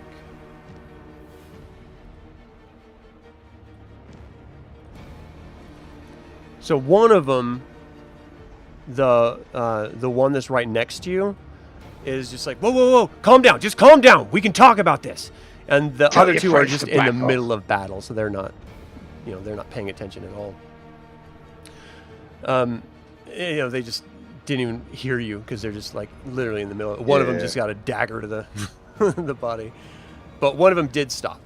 So that was Piotr. The parishioners, he got the dagger to his throat. He's going to start whispering his spiritual words, and he's going to try to heal himself. Spiritual.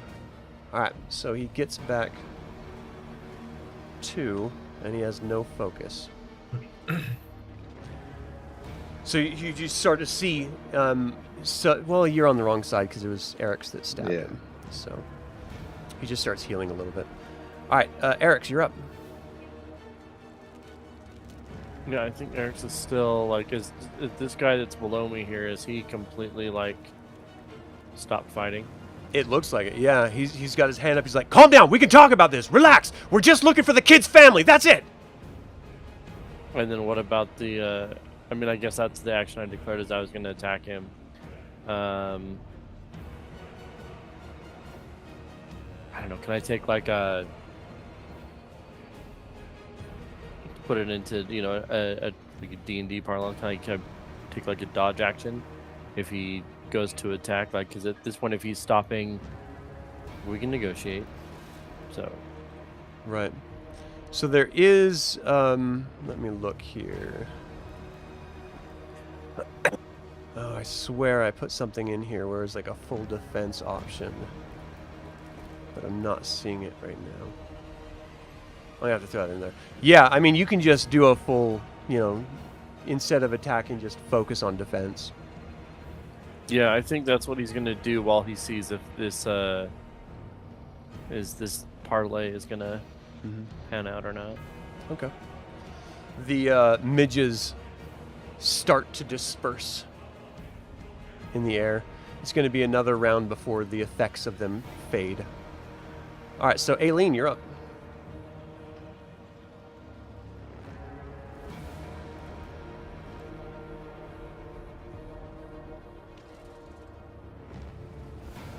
You're up. Oh, you just attacked. Go ahead and move your You're character. also muted.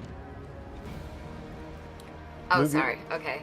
Your character up over to him. Let me roll his defense. All right, you got him. So that's 2. You jab him. He sort of like drops down to his knees, clearly in pain. Why does this say? Oh, I did the wrong one. Damn it. 0, normal thing, 4. Okay, there we go. So he drops down to his knees. He's in the same situation that Bosco is in, just exhausted, wounded, actively bleeding. The gang member that Bosco was right below, he attacks Bosco. Go ahead and roll your defense, Bosco. So he jabs you for 2 physical. So at That this puts point, me at yeah, you're just 3 out of 5. unconscious, sort of physically exhausted. All right, so the next gang member, he sort of takes a half a step back. He's like, "Look, don't hurt the parishioner. We can talk about this. We're not looking to harm you guys as much as we're looking for those kids. You tell us where those kids are, and we can leave. Everyone can just walk away." A bleeding body would beg to differ. This is what he's saying to Arix and Piotr. No. Well, I think Arix That's is not- kind of waiting for, like, Piotr seems to know who these people are, but like, so Arix doesn't. So like, Arix is going to default to whatever Piotr kind of suggests. Okay. Well, this, the last gang member to go is exhausted. Bosco is exhausted. So we're going back to the top. Piotr, what was your plan next? So I'm just going to say, I'm happy to kill him right now. Let me tell you, you ain't finding that kids, they're long gone. But I'll tell you something, if you don't tell me your supply, you're flipping dead and all. Or your bosses at least. So tell me, who's your supply? He sort of chuckles a little bit, like that sort of death laugh, just like, I'd rather All right, I'll die jab than him in the admit arm. that. I'll jab the arm, not really to hurt him, I'm just going to press it in his arm. So it trickles with a bit of blood. Effectively going to try and intimidate him. Okay. So that's, you're going to intimidate him for your turn.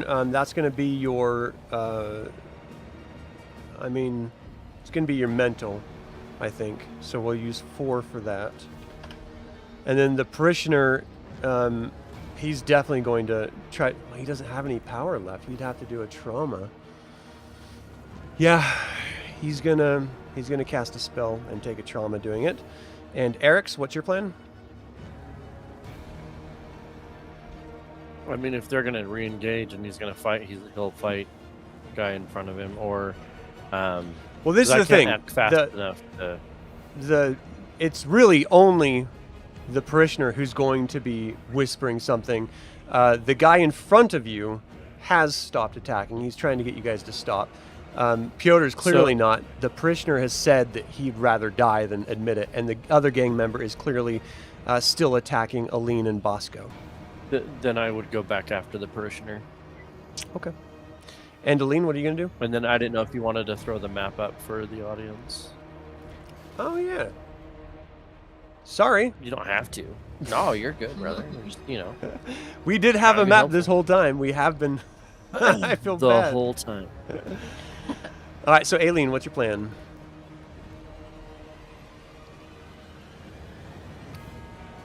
Yeah, I want to protect the kids, so I'm not listening to any of this, and so I am going to try to take the guy out that I've been attacking this whole time. Well, he's already down. Oh, okay. So then, I'm gonna help. Is it Bosco next to me? No. Yeah, Bosco's Piotr? next to you. Oh, but okay. Yeah, because Bosco is down. I'm gonna go after the one that was attacking him. Okay. All right. The gang member is going to go after you since Bosco's down. And Arix, if you're going after the parishioner, then the gang member behind you is definitely going to attack you. If you're going to go attack him. All right, so going to the very top, it is going to, in fact, be the parishioner. He has to take 1 trauma on his spirit. Does Peter not go first? No, because Piotr's not using his physical. He's trying to intimidate. So you see him start whispering, and the ground looks like it's getting like super muddy, and he just slips into the ground. Piotr, give me a physical check real quick. Actually, it's got to be spiritual against his spirit.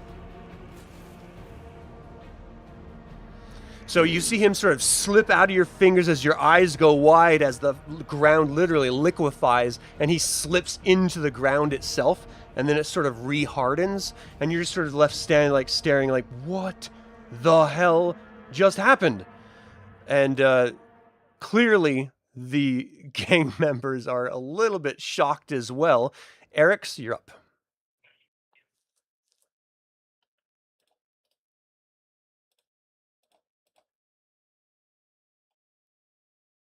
Arix? You're muted. So did he just straight up disappear? Like we can't see him Yeah, anymore? he sunk into the ground. I mean, I guess I turn my attention back to this guy then, and Okay. I mean, you were going to be making an attack, so you can spin around if you want. yeah, okay. So I'll spin around and I'll make an attack on this guy in front of me. Go ahead.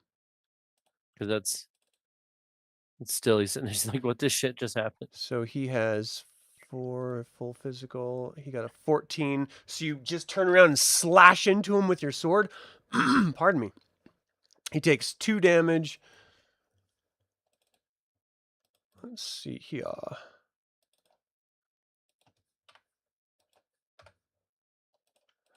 He sort of like leans back after you cut him. He abandoned us. Look, you don't need us. Just go. He sort of throws his swords on the ground. Aelene, you're up.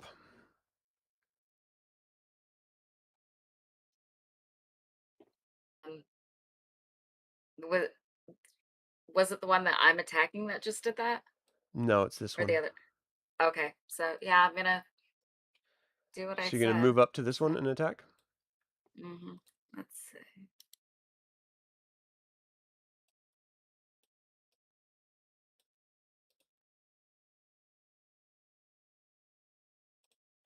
So he's full health right now.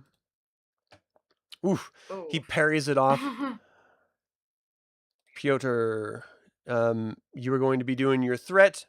You can still pull off the threat. It would just affect the other 2. They're still up. Okay, I'll just threaten the guy who's put his swords down. Tell us where your supply is, who your supply is. Okay, go ahead and give me a mental. And then that's their 2 rolls.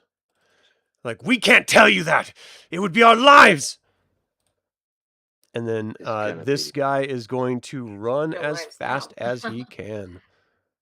Just full on. Let's see. He's missing 2. So that means he could go 20 feet. So he was right here. So 20. And then this guy is going to try to run after having parried that off. And he's totally fine. So he can go 40, I think. Yeah. So hold on. He was right here. So you've got 20 and then just under 20. Okay. So they run away as fast as they can. This guy is clearly unconscious on the ground. And this is like, I know it looks nighttime here, but it was literally in the morning. I just didn't have the right daytime map or anything. So what is your guys' plan from here? Well, we need one alive, so Tie Piotr's him gonna up. book it. Oh yeah, one's unconscious, isn't it? Mm-hmm. Yeah. Live. So And we I gotta think do at this something point, about Bosco. yeah, Arix is gonna make his way over to Bosco and see like if there's like a medicine check or something similar he can do. Piotr's gonna There's make really his nothing. way I mean, over. he's down. You're just going to have to either heal him or wait until he's conscious again. So it's going to be like a 6-hour rest for him, basically.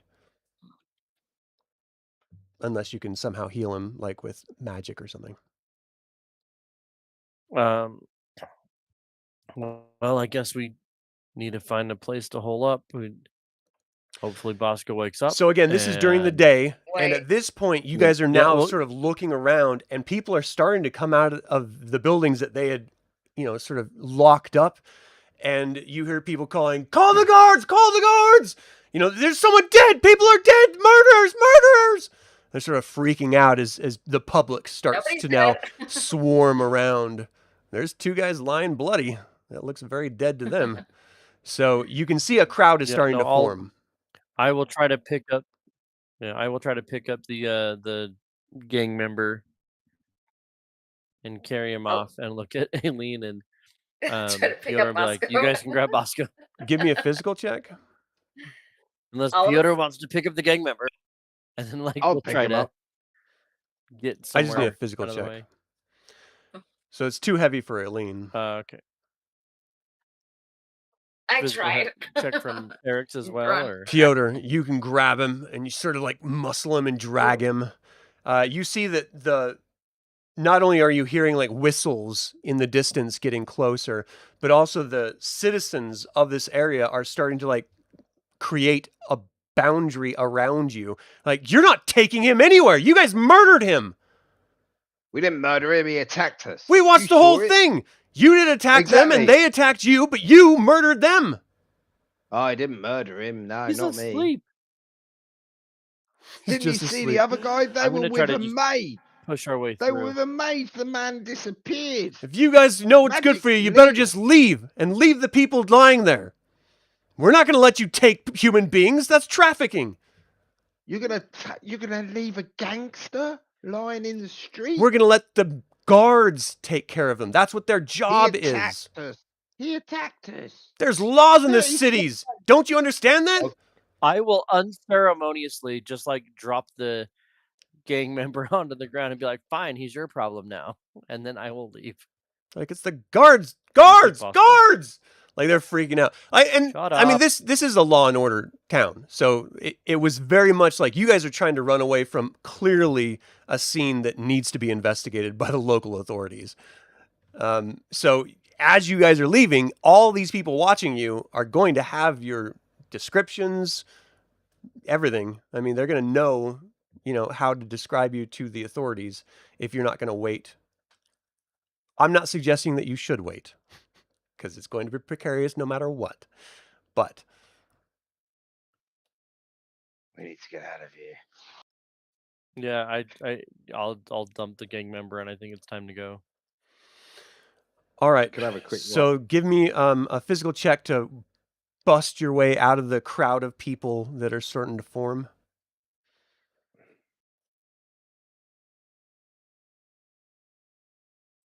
All right. Most of them move out of the way simply just because you just like attacked people and you won the battle, which means, or you won the fight, they ran off. So you're clearly the tougher group. And they're like, oh, no, I don't want anything to do with it. Don't touch us. Don't touch us. Some people, you're sort of like muscling past, but you get past them and the whistling is getting closer and closer. Give me another physical to try to evade.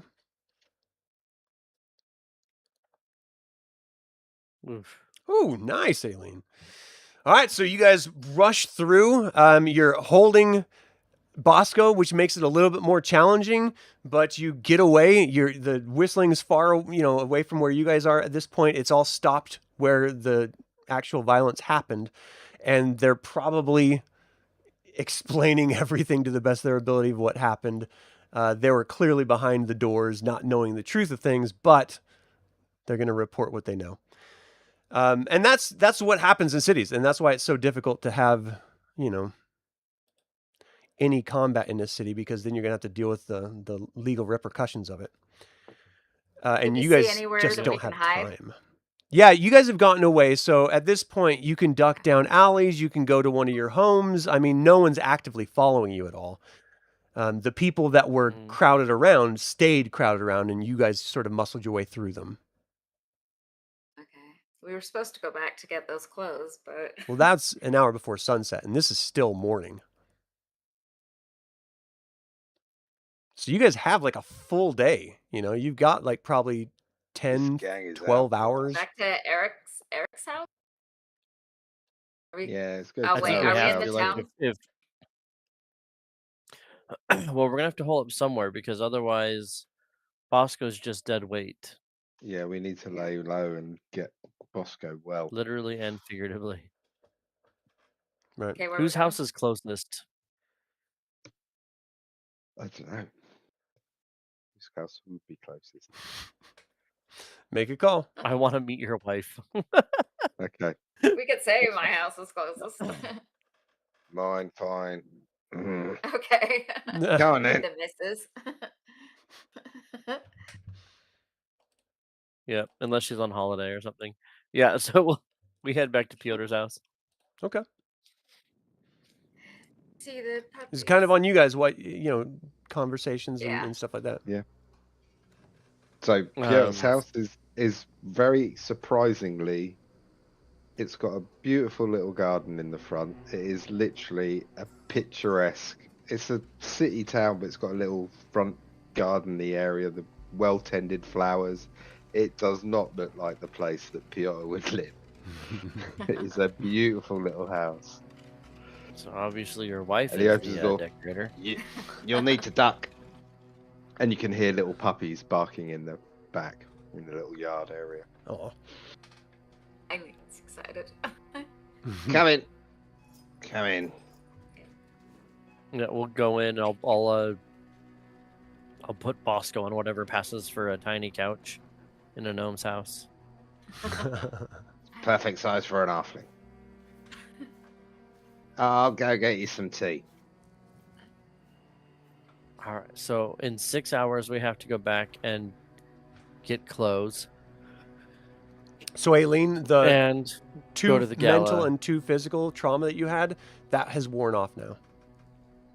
The one physical is still there from the assault of the biting flies, but the other stuff was more mentally distracting. Same with you, Bosco.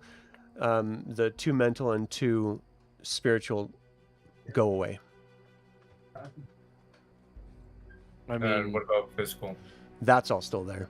After the 6 hour mark, you'll get one back, and then you can do a rest and do a D6 to try to heal the rest if you want. I'll do that. Okay. I think in the interim of the 6 hours, it's us trying to discuss like, okay, the gala's tonight. We have no idea what's going to happen. We know the Admiral's probably a bad guy who's high as a kite.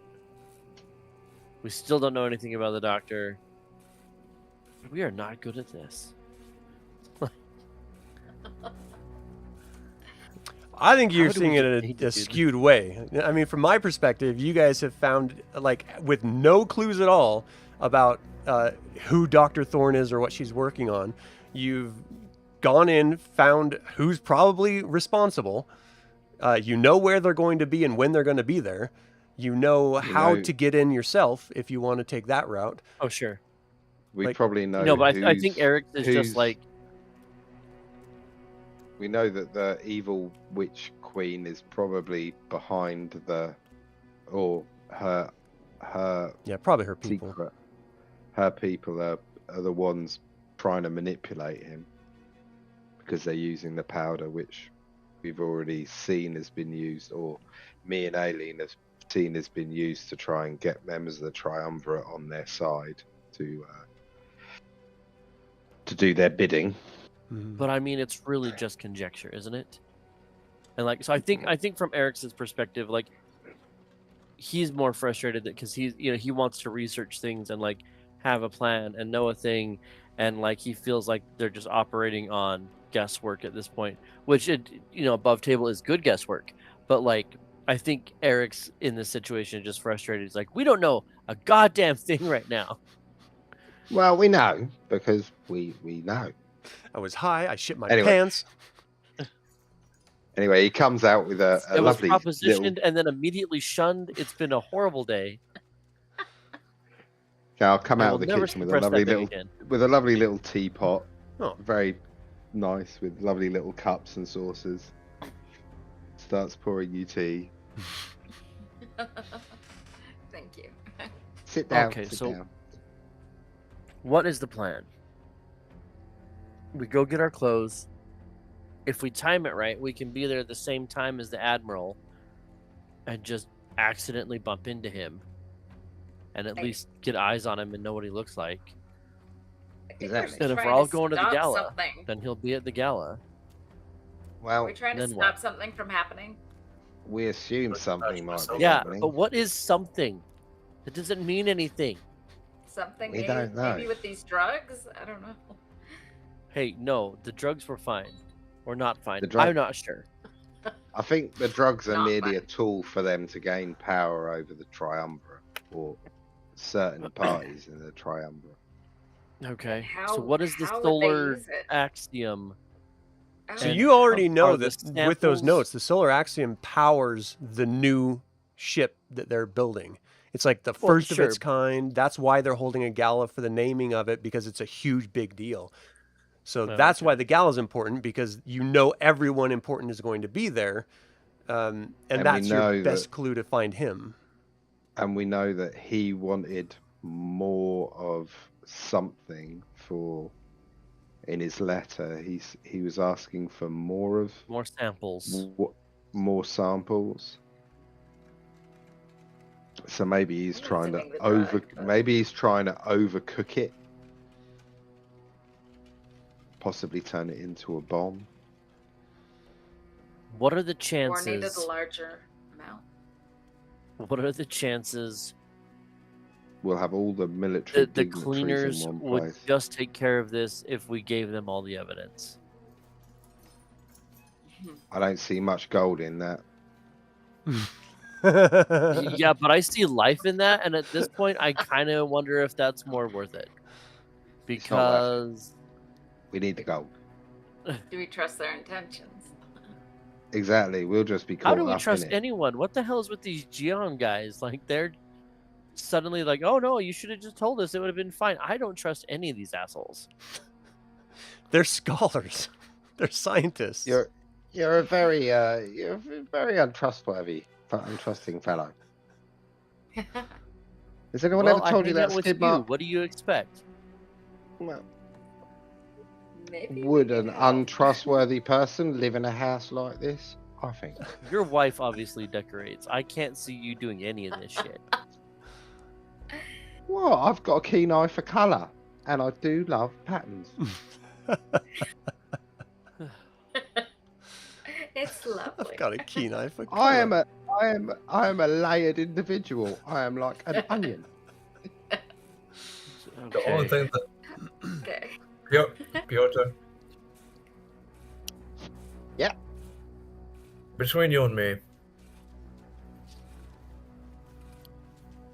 the only thing that I see that you genuinely put the work in was getting the house and getting the puppers, or getting the little fur balls.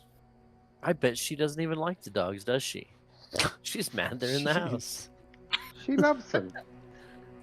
Uh-huh. She loves Watch her. them. She's like deathly allergic. loves She loves them. Also, It was she her idea. sneezes. She wanted to raise puppies. So who am I to say no? It was her Okay, idea. fine. Can To I get see puppies? the puppies? Of course you can. Speaking of puppies, I'll go let him in. And he'll go to his Play with the little puppies for a yard, minute. and he'll open the door and in run All the while little, this is going on, I'm gonna be little Try- dogs. I'm little gonna be I need puppies. patching myself. the pick me up. all right, let's try to let one person talk at a time so everyone can hear. Piotr, what were you saying? You open the door. Now he just goes to the back door, lets in the little puppies, and go, "Here you go." Okay. And then Bosco, you said what? All the while this all going on, I'm gonna be patching myself up. Okay. And Aelene, what were you saying? Oh, or she's just excited about the puppy. Oh, she needed the pick me up after everything. Yeah. So this is mentally. She's getting puppy therapy time. Yeah. Yes. Just exhausting. Okay. Well, I want to throw a couple ideas at you guys, but I want to see what you can roll to what type of ideas I can throw your way. So, as you guys have this downtime, Bosco is recouping. He's doing his best to get back to normal. Let's start with Arix. Go ahead and give me a mental roll, please. Okay. It's middling. So you're doing your best to try to piece together all of this. You know that Dr. Thorne is missing. You know that there is buttons from an Admiral that she's been corresponding with, and that she's working on a secret project that's tied to a ship that the Admiral probably is, if not in charge of, has access to. The Admiral is probably compromised somehow. So, is he willingly trying to sabotage this ship? Or is, well, that's sort of where your head is at. Is he trying to sabotage the ship? It doesn't really make sense. All right, so Piotr, give me a mental check. I'm going Nice. to use my inquisitive mind, spend a focus point, and turn that 1 in the mental into a 6, Nice. will turn that to a 20. Oh man, nice. Okay, so Sweet. as you're sitting here watching Aelene have a hell of a good time with these puppies, you're sort of just letting the thoughts sort of meander as they will in your head without trying to hyper focus on any one thing. And you're starting to remember how you felt when you were under the grip of that drug when you had tried it. And reflecting on Arix and how he was when he was under the grip of that drug. What if this Admiral's not in control? What if he's not doing this willingly at all? Is he covering for someone else to have killed it? Is he giving away? Is the leaking like him actually siphoning off energy from this solar axiom in exchange, possibly for drugs, so that he can get his fix while he's giving away state secrets to who knows who? Yeah, he's Like being bribed. there's definitely like he could be being blackmailed. Yeah. It doesn't get you closer to finding out where this person is, other than the solar axiom is for the ship. It's probably on the ship. He is an admiral. He probably has something to do with that ship. Maybe you should check out the ship. Maybe that has some information for you. Aelene, can I get a mental check from you?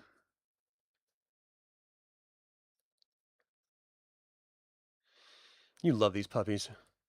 This is probably the best the best day for like a week, since this whole thing started. Yeah, you're sort of piecing these thoughts together and you think, you know what, maybe we can it's going to be so busy at the gala. Maybe we can corner him and just try to work some information out of him. I mean, because you don't know if he's complicit intentionally or against his will, but regardless, he still has information.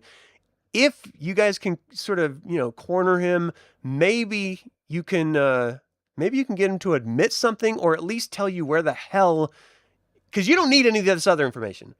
The solar axiom, the drugs, all that other stuff is all extra nonsense that you're not hired for. You just want the body. Maybe you can just corner him and just ask him straight up, where's Dr. Thorne? Like, we're looking for Dr. Thorne. If you tell us that, we will walk away from everything else. Just this idea is like popping in your head. Why are we worrying about the solar axiom? Why are we worrying about drugs? Why aren't we just worried about the body? Bosco, you want to give me a mental check? Yeah. You're having this fever dream about all this stuff happening. And it's definitely starting to click in your head, and you're coming to a very same conclusion as Piotr. This guy he's got to be being blackmailed. If what Piotr and Aelene had already said is true about their experience with this gang that you guys just had a run in with, and they are actually blackmailing a lot of people in the Triumvirate, this Admiral is just one of them. Even if you stopped and solved that one problem, that doesn't solve the greater problem of other people being blackmailed. And do you care? Like, is this even on your shoulders at all? If you're just hired to find a woman, maybe the ship is the best place to go look for her. It's the only thing that would tie her work with the Admiral is that ship and the solar axiom itself that's on that ship. So 2 of you are thinking, maybe we should check out the ship. 1 of you is thinking, maybe we should just confront the Admiral. And 1 of you is thinking, shit, I forgot what I told you, Arix. I'm thinking, God, this was so much easier when I was high. Nah. So I feel like I'm making this more difficult than it should, than I think it should be. But I'm, on this side of the curtain where I know everything. So that's like, I'm not trying to make you guys struggle so much. I'm trying to help here. Yeah. Bosco's No, and I think that's the way to do it is with the rolls. So yeah. While Bosco is patching himself up, what he's thinking is, on one hand, I'm not paid to give a shite about any of this. Mm-hmm. But on the other hand, if we completely remove the problem to the symptom, I can get a lot of favors to more restricted, harder to access, or forbidden books. Right. We should Okay, check so out we're all in the ship. agreement. We need to go to the gala. The ship. We should go to the ship now.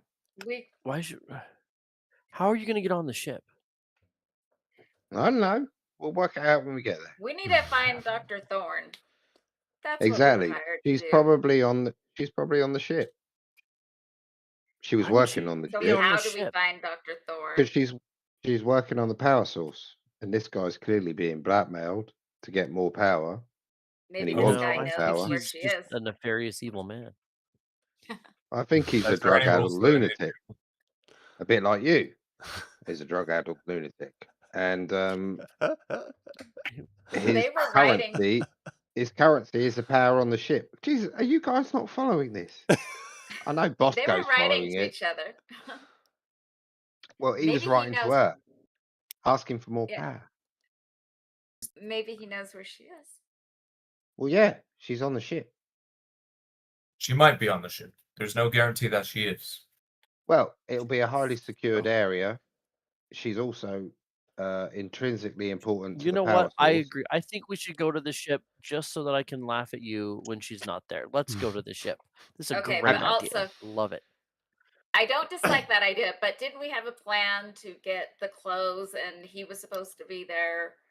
Yeah, a we can certain do that at time? night. Once we've got more Okay. information, maybe we'll be able to swing him Okay. to our way of thinking. Like Can with we get evidence. on the ship without the clothes? Well, we could go back and try and get uniforms. I'd look good as a naval officer. Maybe we can check out the situation. How far away is the ship? So the ship it's actually going to be at the gala. The gala is at the docks, but it's up on the second tier, and so it's this it's a heavily fortified military naval dockyard. I mean, it's going to be difficult to get on outside of the gala event. So we go to the gala, we get on the ship, Yeah. and then we find a girl. Yeah. Save the world. Yeah. Get loads of gold. Hopefully.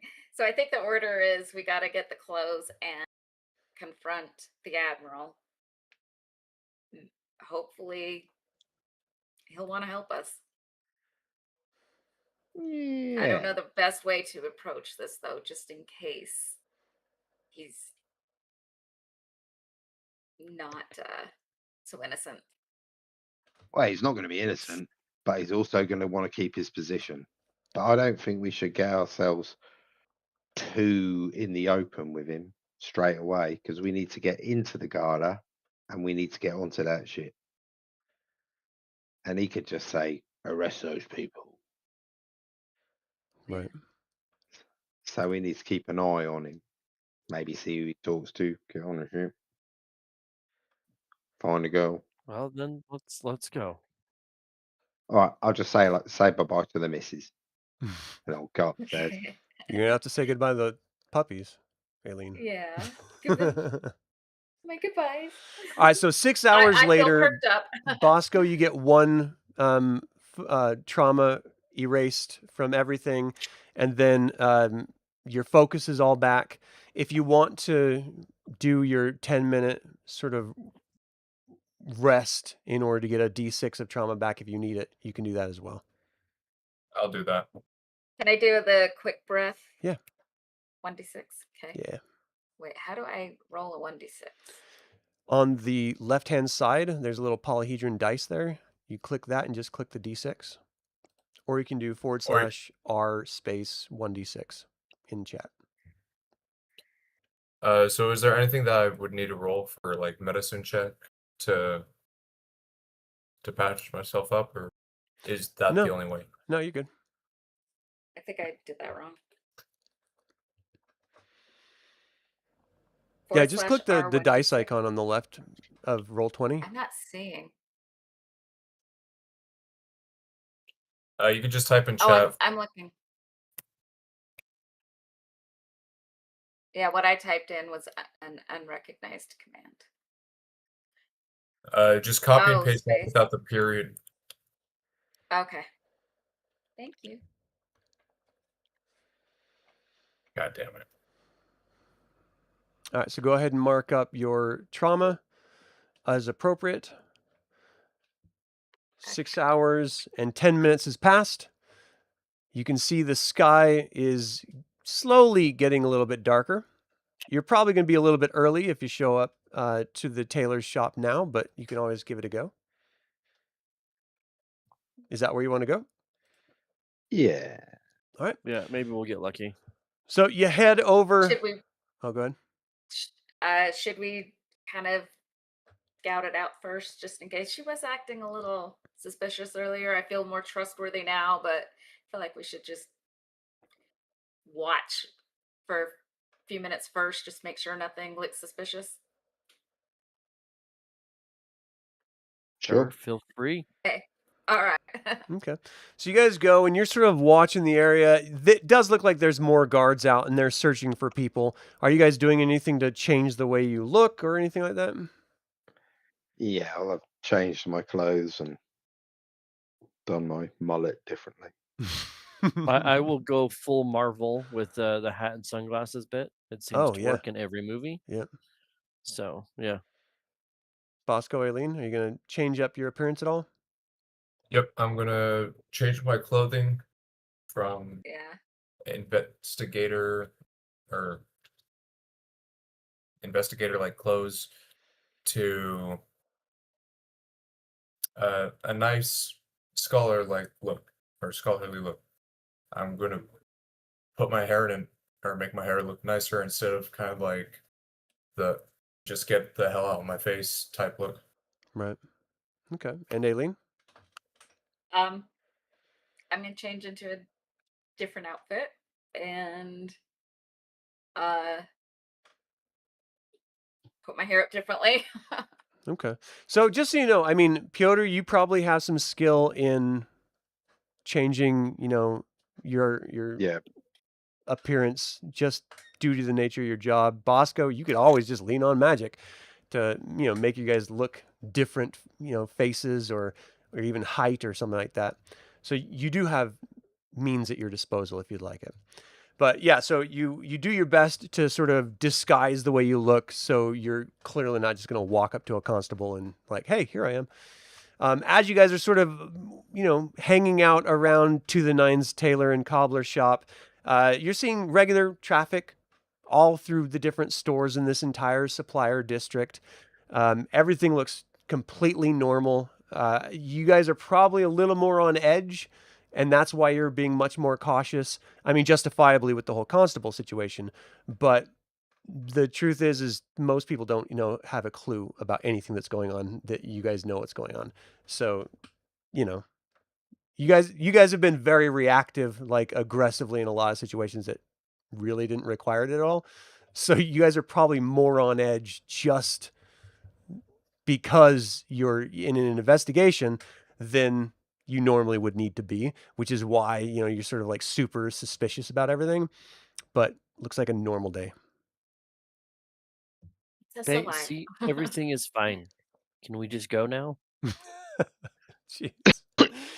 So you head inside and you're not seeing Bray anywhere. You see a young woman. Hi, my name's Susan. Welcome to the Nines. How can I help you? I'm going to have some God. chrysanthemums with me this time. Oh, nice. She's like, we- are those for me? Those are for Bray. Oh, of course. She was so lovely to us before. Always the bridesmaid, I suppose. How can I help you? Well, here, An take order to one pick for up? yourself. Oh, thank you. We're here Sort of to pick smells up it. we're here to pick up our clothes. Your clothes. Oh, I think I remember you you don't look the same, but yeah, let me go ask her if she's got anything ready for you. Just hang tight. So as you're standing in there, she goes into the back and the door sort of chimes behind you, and you see this very tall, stately gentleman with a very elegant mustache. Looks to be wearing some very fine, business clothes, but not overtly military or anything, but just well put together. And he's just casually standing behind you guys as if he's waiting in line, Soon Bray comes back, and she sort of stops for a second. Oh, hello. And she like looks at the gentleman, and she looks at you guys. So, Admiral, I suppose you're come here for your clothing. I've got it all taken care of for you. He's like, thank you very much. He sort of coughs a little bit. You see his hand reach out with a little bit of coin. It's sort of shaking. He puts it down. You get a closer look at him, and you can see there's a little bit of sweat on his neck. He looked completely normal until you sort of get a like up close and personal look at him as he's sort of reaching past you guys. And he sort of grabs it all. He's like, did you replace the button and everything? She's like, oh, yes, dearie. You don't have to worry about that. It's all taken care of, and I got the stain out as well. Thank you very much. I'm going to need these for tonight. It's going to be a great event. You sure you won't come as my date? She's like, oh, stop it with you. Oh, please. And she sort of turns back to you. Well, I hope you have a wonderful event anyway. Have a great day, sir. She looks back at you. Okay, and how can I help all of you? And he sort of like looks and nods and walks out. Okay. Well, we're here for our clothes. It's like, oh, yes, it's a little bit early, I think. Let me see what I got my people working on. Please, hang tight. So she goes and wanders off. Susan comes back up, and she's looking down at Piotr. She's like, would it be okay if, I was just wondering if maybe you would want to go get a coffee sometime.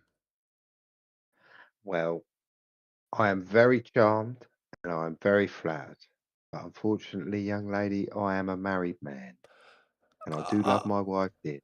I'm sorry, I didn't know. No She's need to apologise. clearly embarrassed. Please don't be embarrassed. There's no need to worry. It has brightened my day, may I say, Oh, to have okay. the interest Bosco's of single. such a beautiful young lady. So eventually she comes back and she's like, could you please follow me? Let's make sure these things fit for you. We've got mirrors and everything. You can check it out. So she starts to lead you in the back, and Susan just sits there blushing as you walk away. There you go, I Arix. wanna- The lady would love to put the clothes on for you. She's primed and ready. There you go, Bray. He's all yours.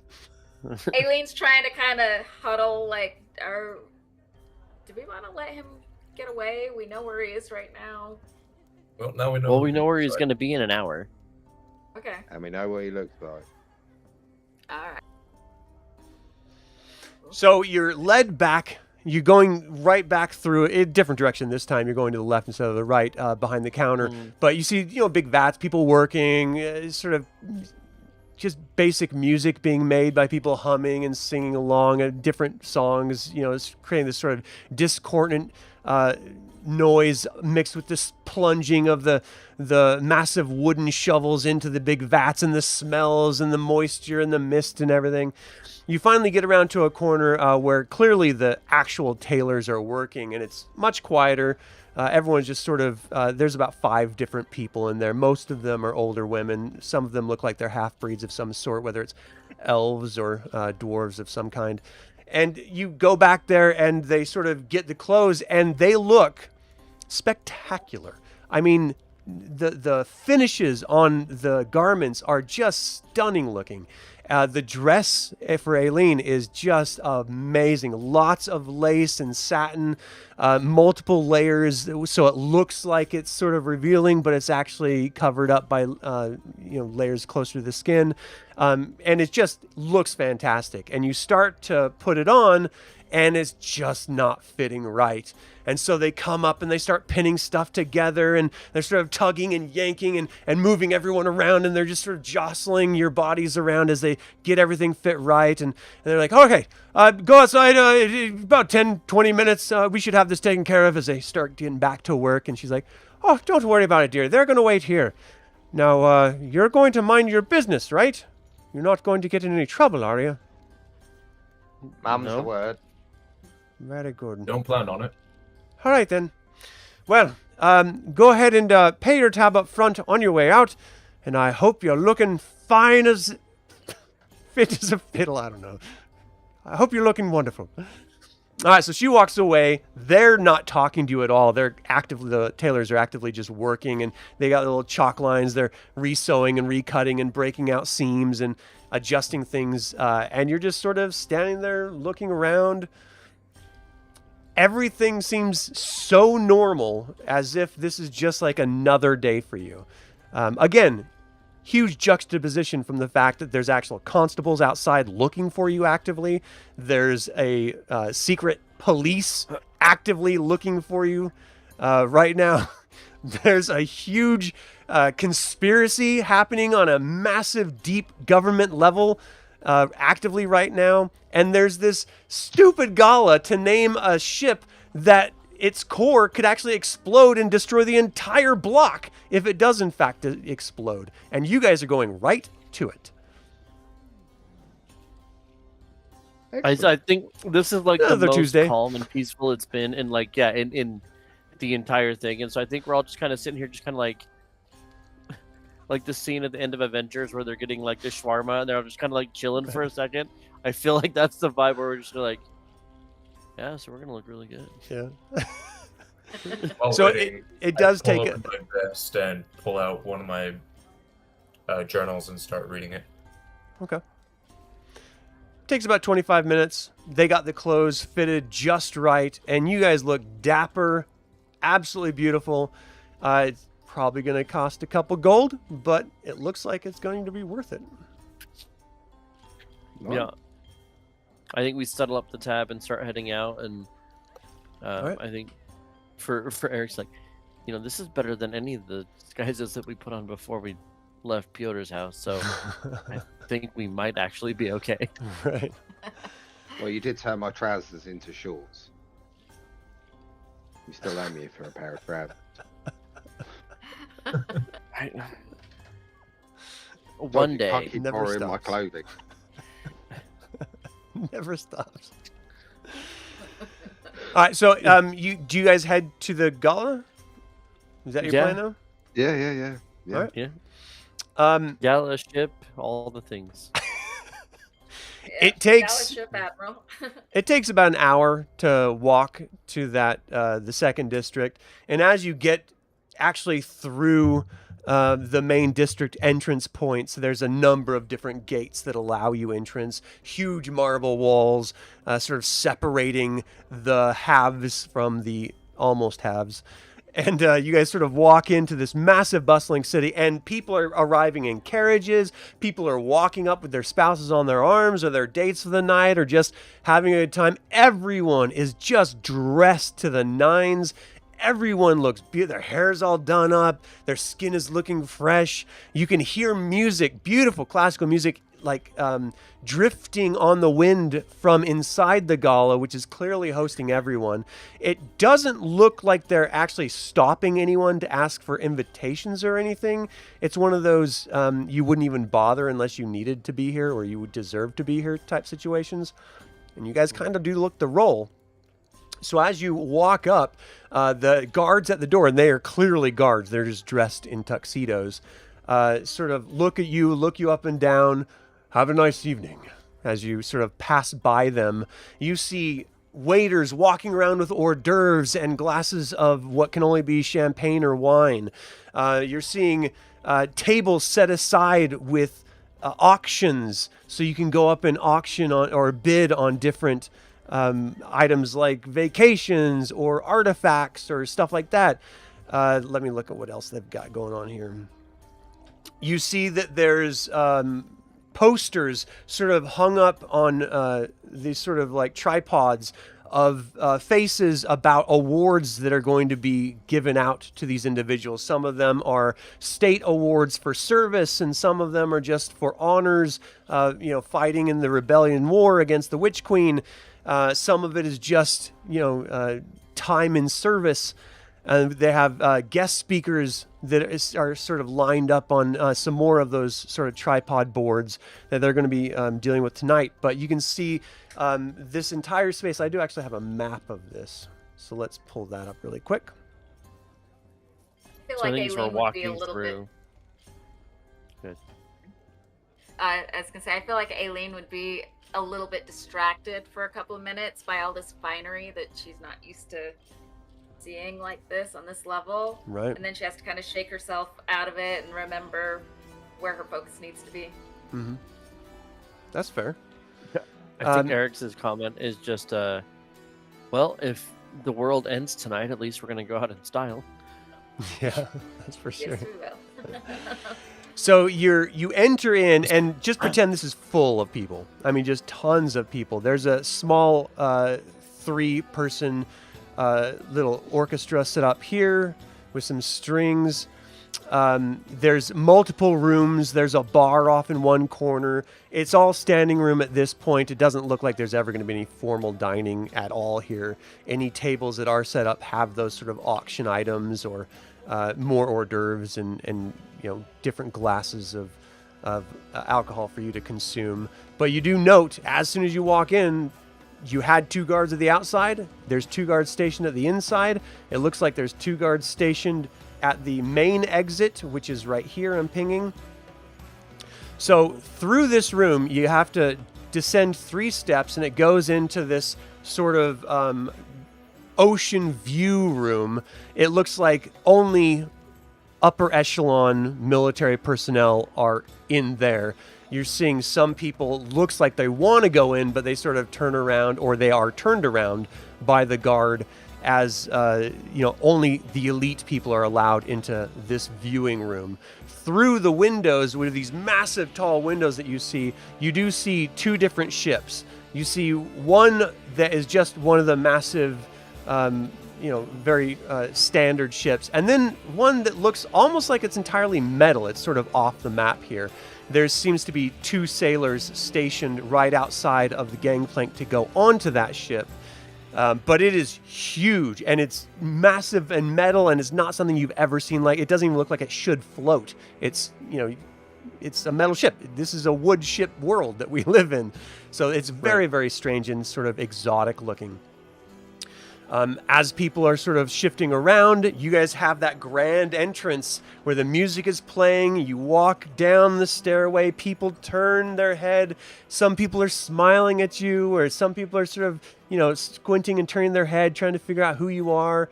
But it's a bustling scene. What do you do? Well, I think we need to get on that ship, right? Drink. That's what you said the plan was? He's all drink. We got to fit in. Sure. This is probably going Why to be not? the best drink you get ever. Like, the Yeah. finest. I mean, come on. We gotta keep clear heads. As we're walking around, do I glance or do I see the Admiral anywhere in this room? Give me a mental check. Please. As we walk around this room, do I see any pink powder that I can, just casually pick up? Party favors. Massive yeah. bowls of them. Bosco, Is there any actually, lines of anything drawn anywhere? no, no, sorry. That. It's not that kind of a party. Oh, okay, it's not the 1980s in New York. I got it. Right. Bosco, you actually see, shockingly, but you did a good roll. You see him walking down this stairway into the military area. Straight ahead to us, or straight ahead of us, the Admiral. Or I'm whispering this in a low tone, only for us to hear as a group. Okay. Straight We need to ahead get of us. to him. The Admiral is right ahead, heading into the military zone. Yeah, how do you guys propose we get down there? Admiral! I'll shout out. I will never make my way be directly less amazed towards it. about how you live in the moment.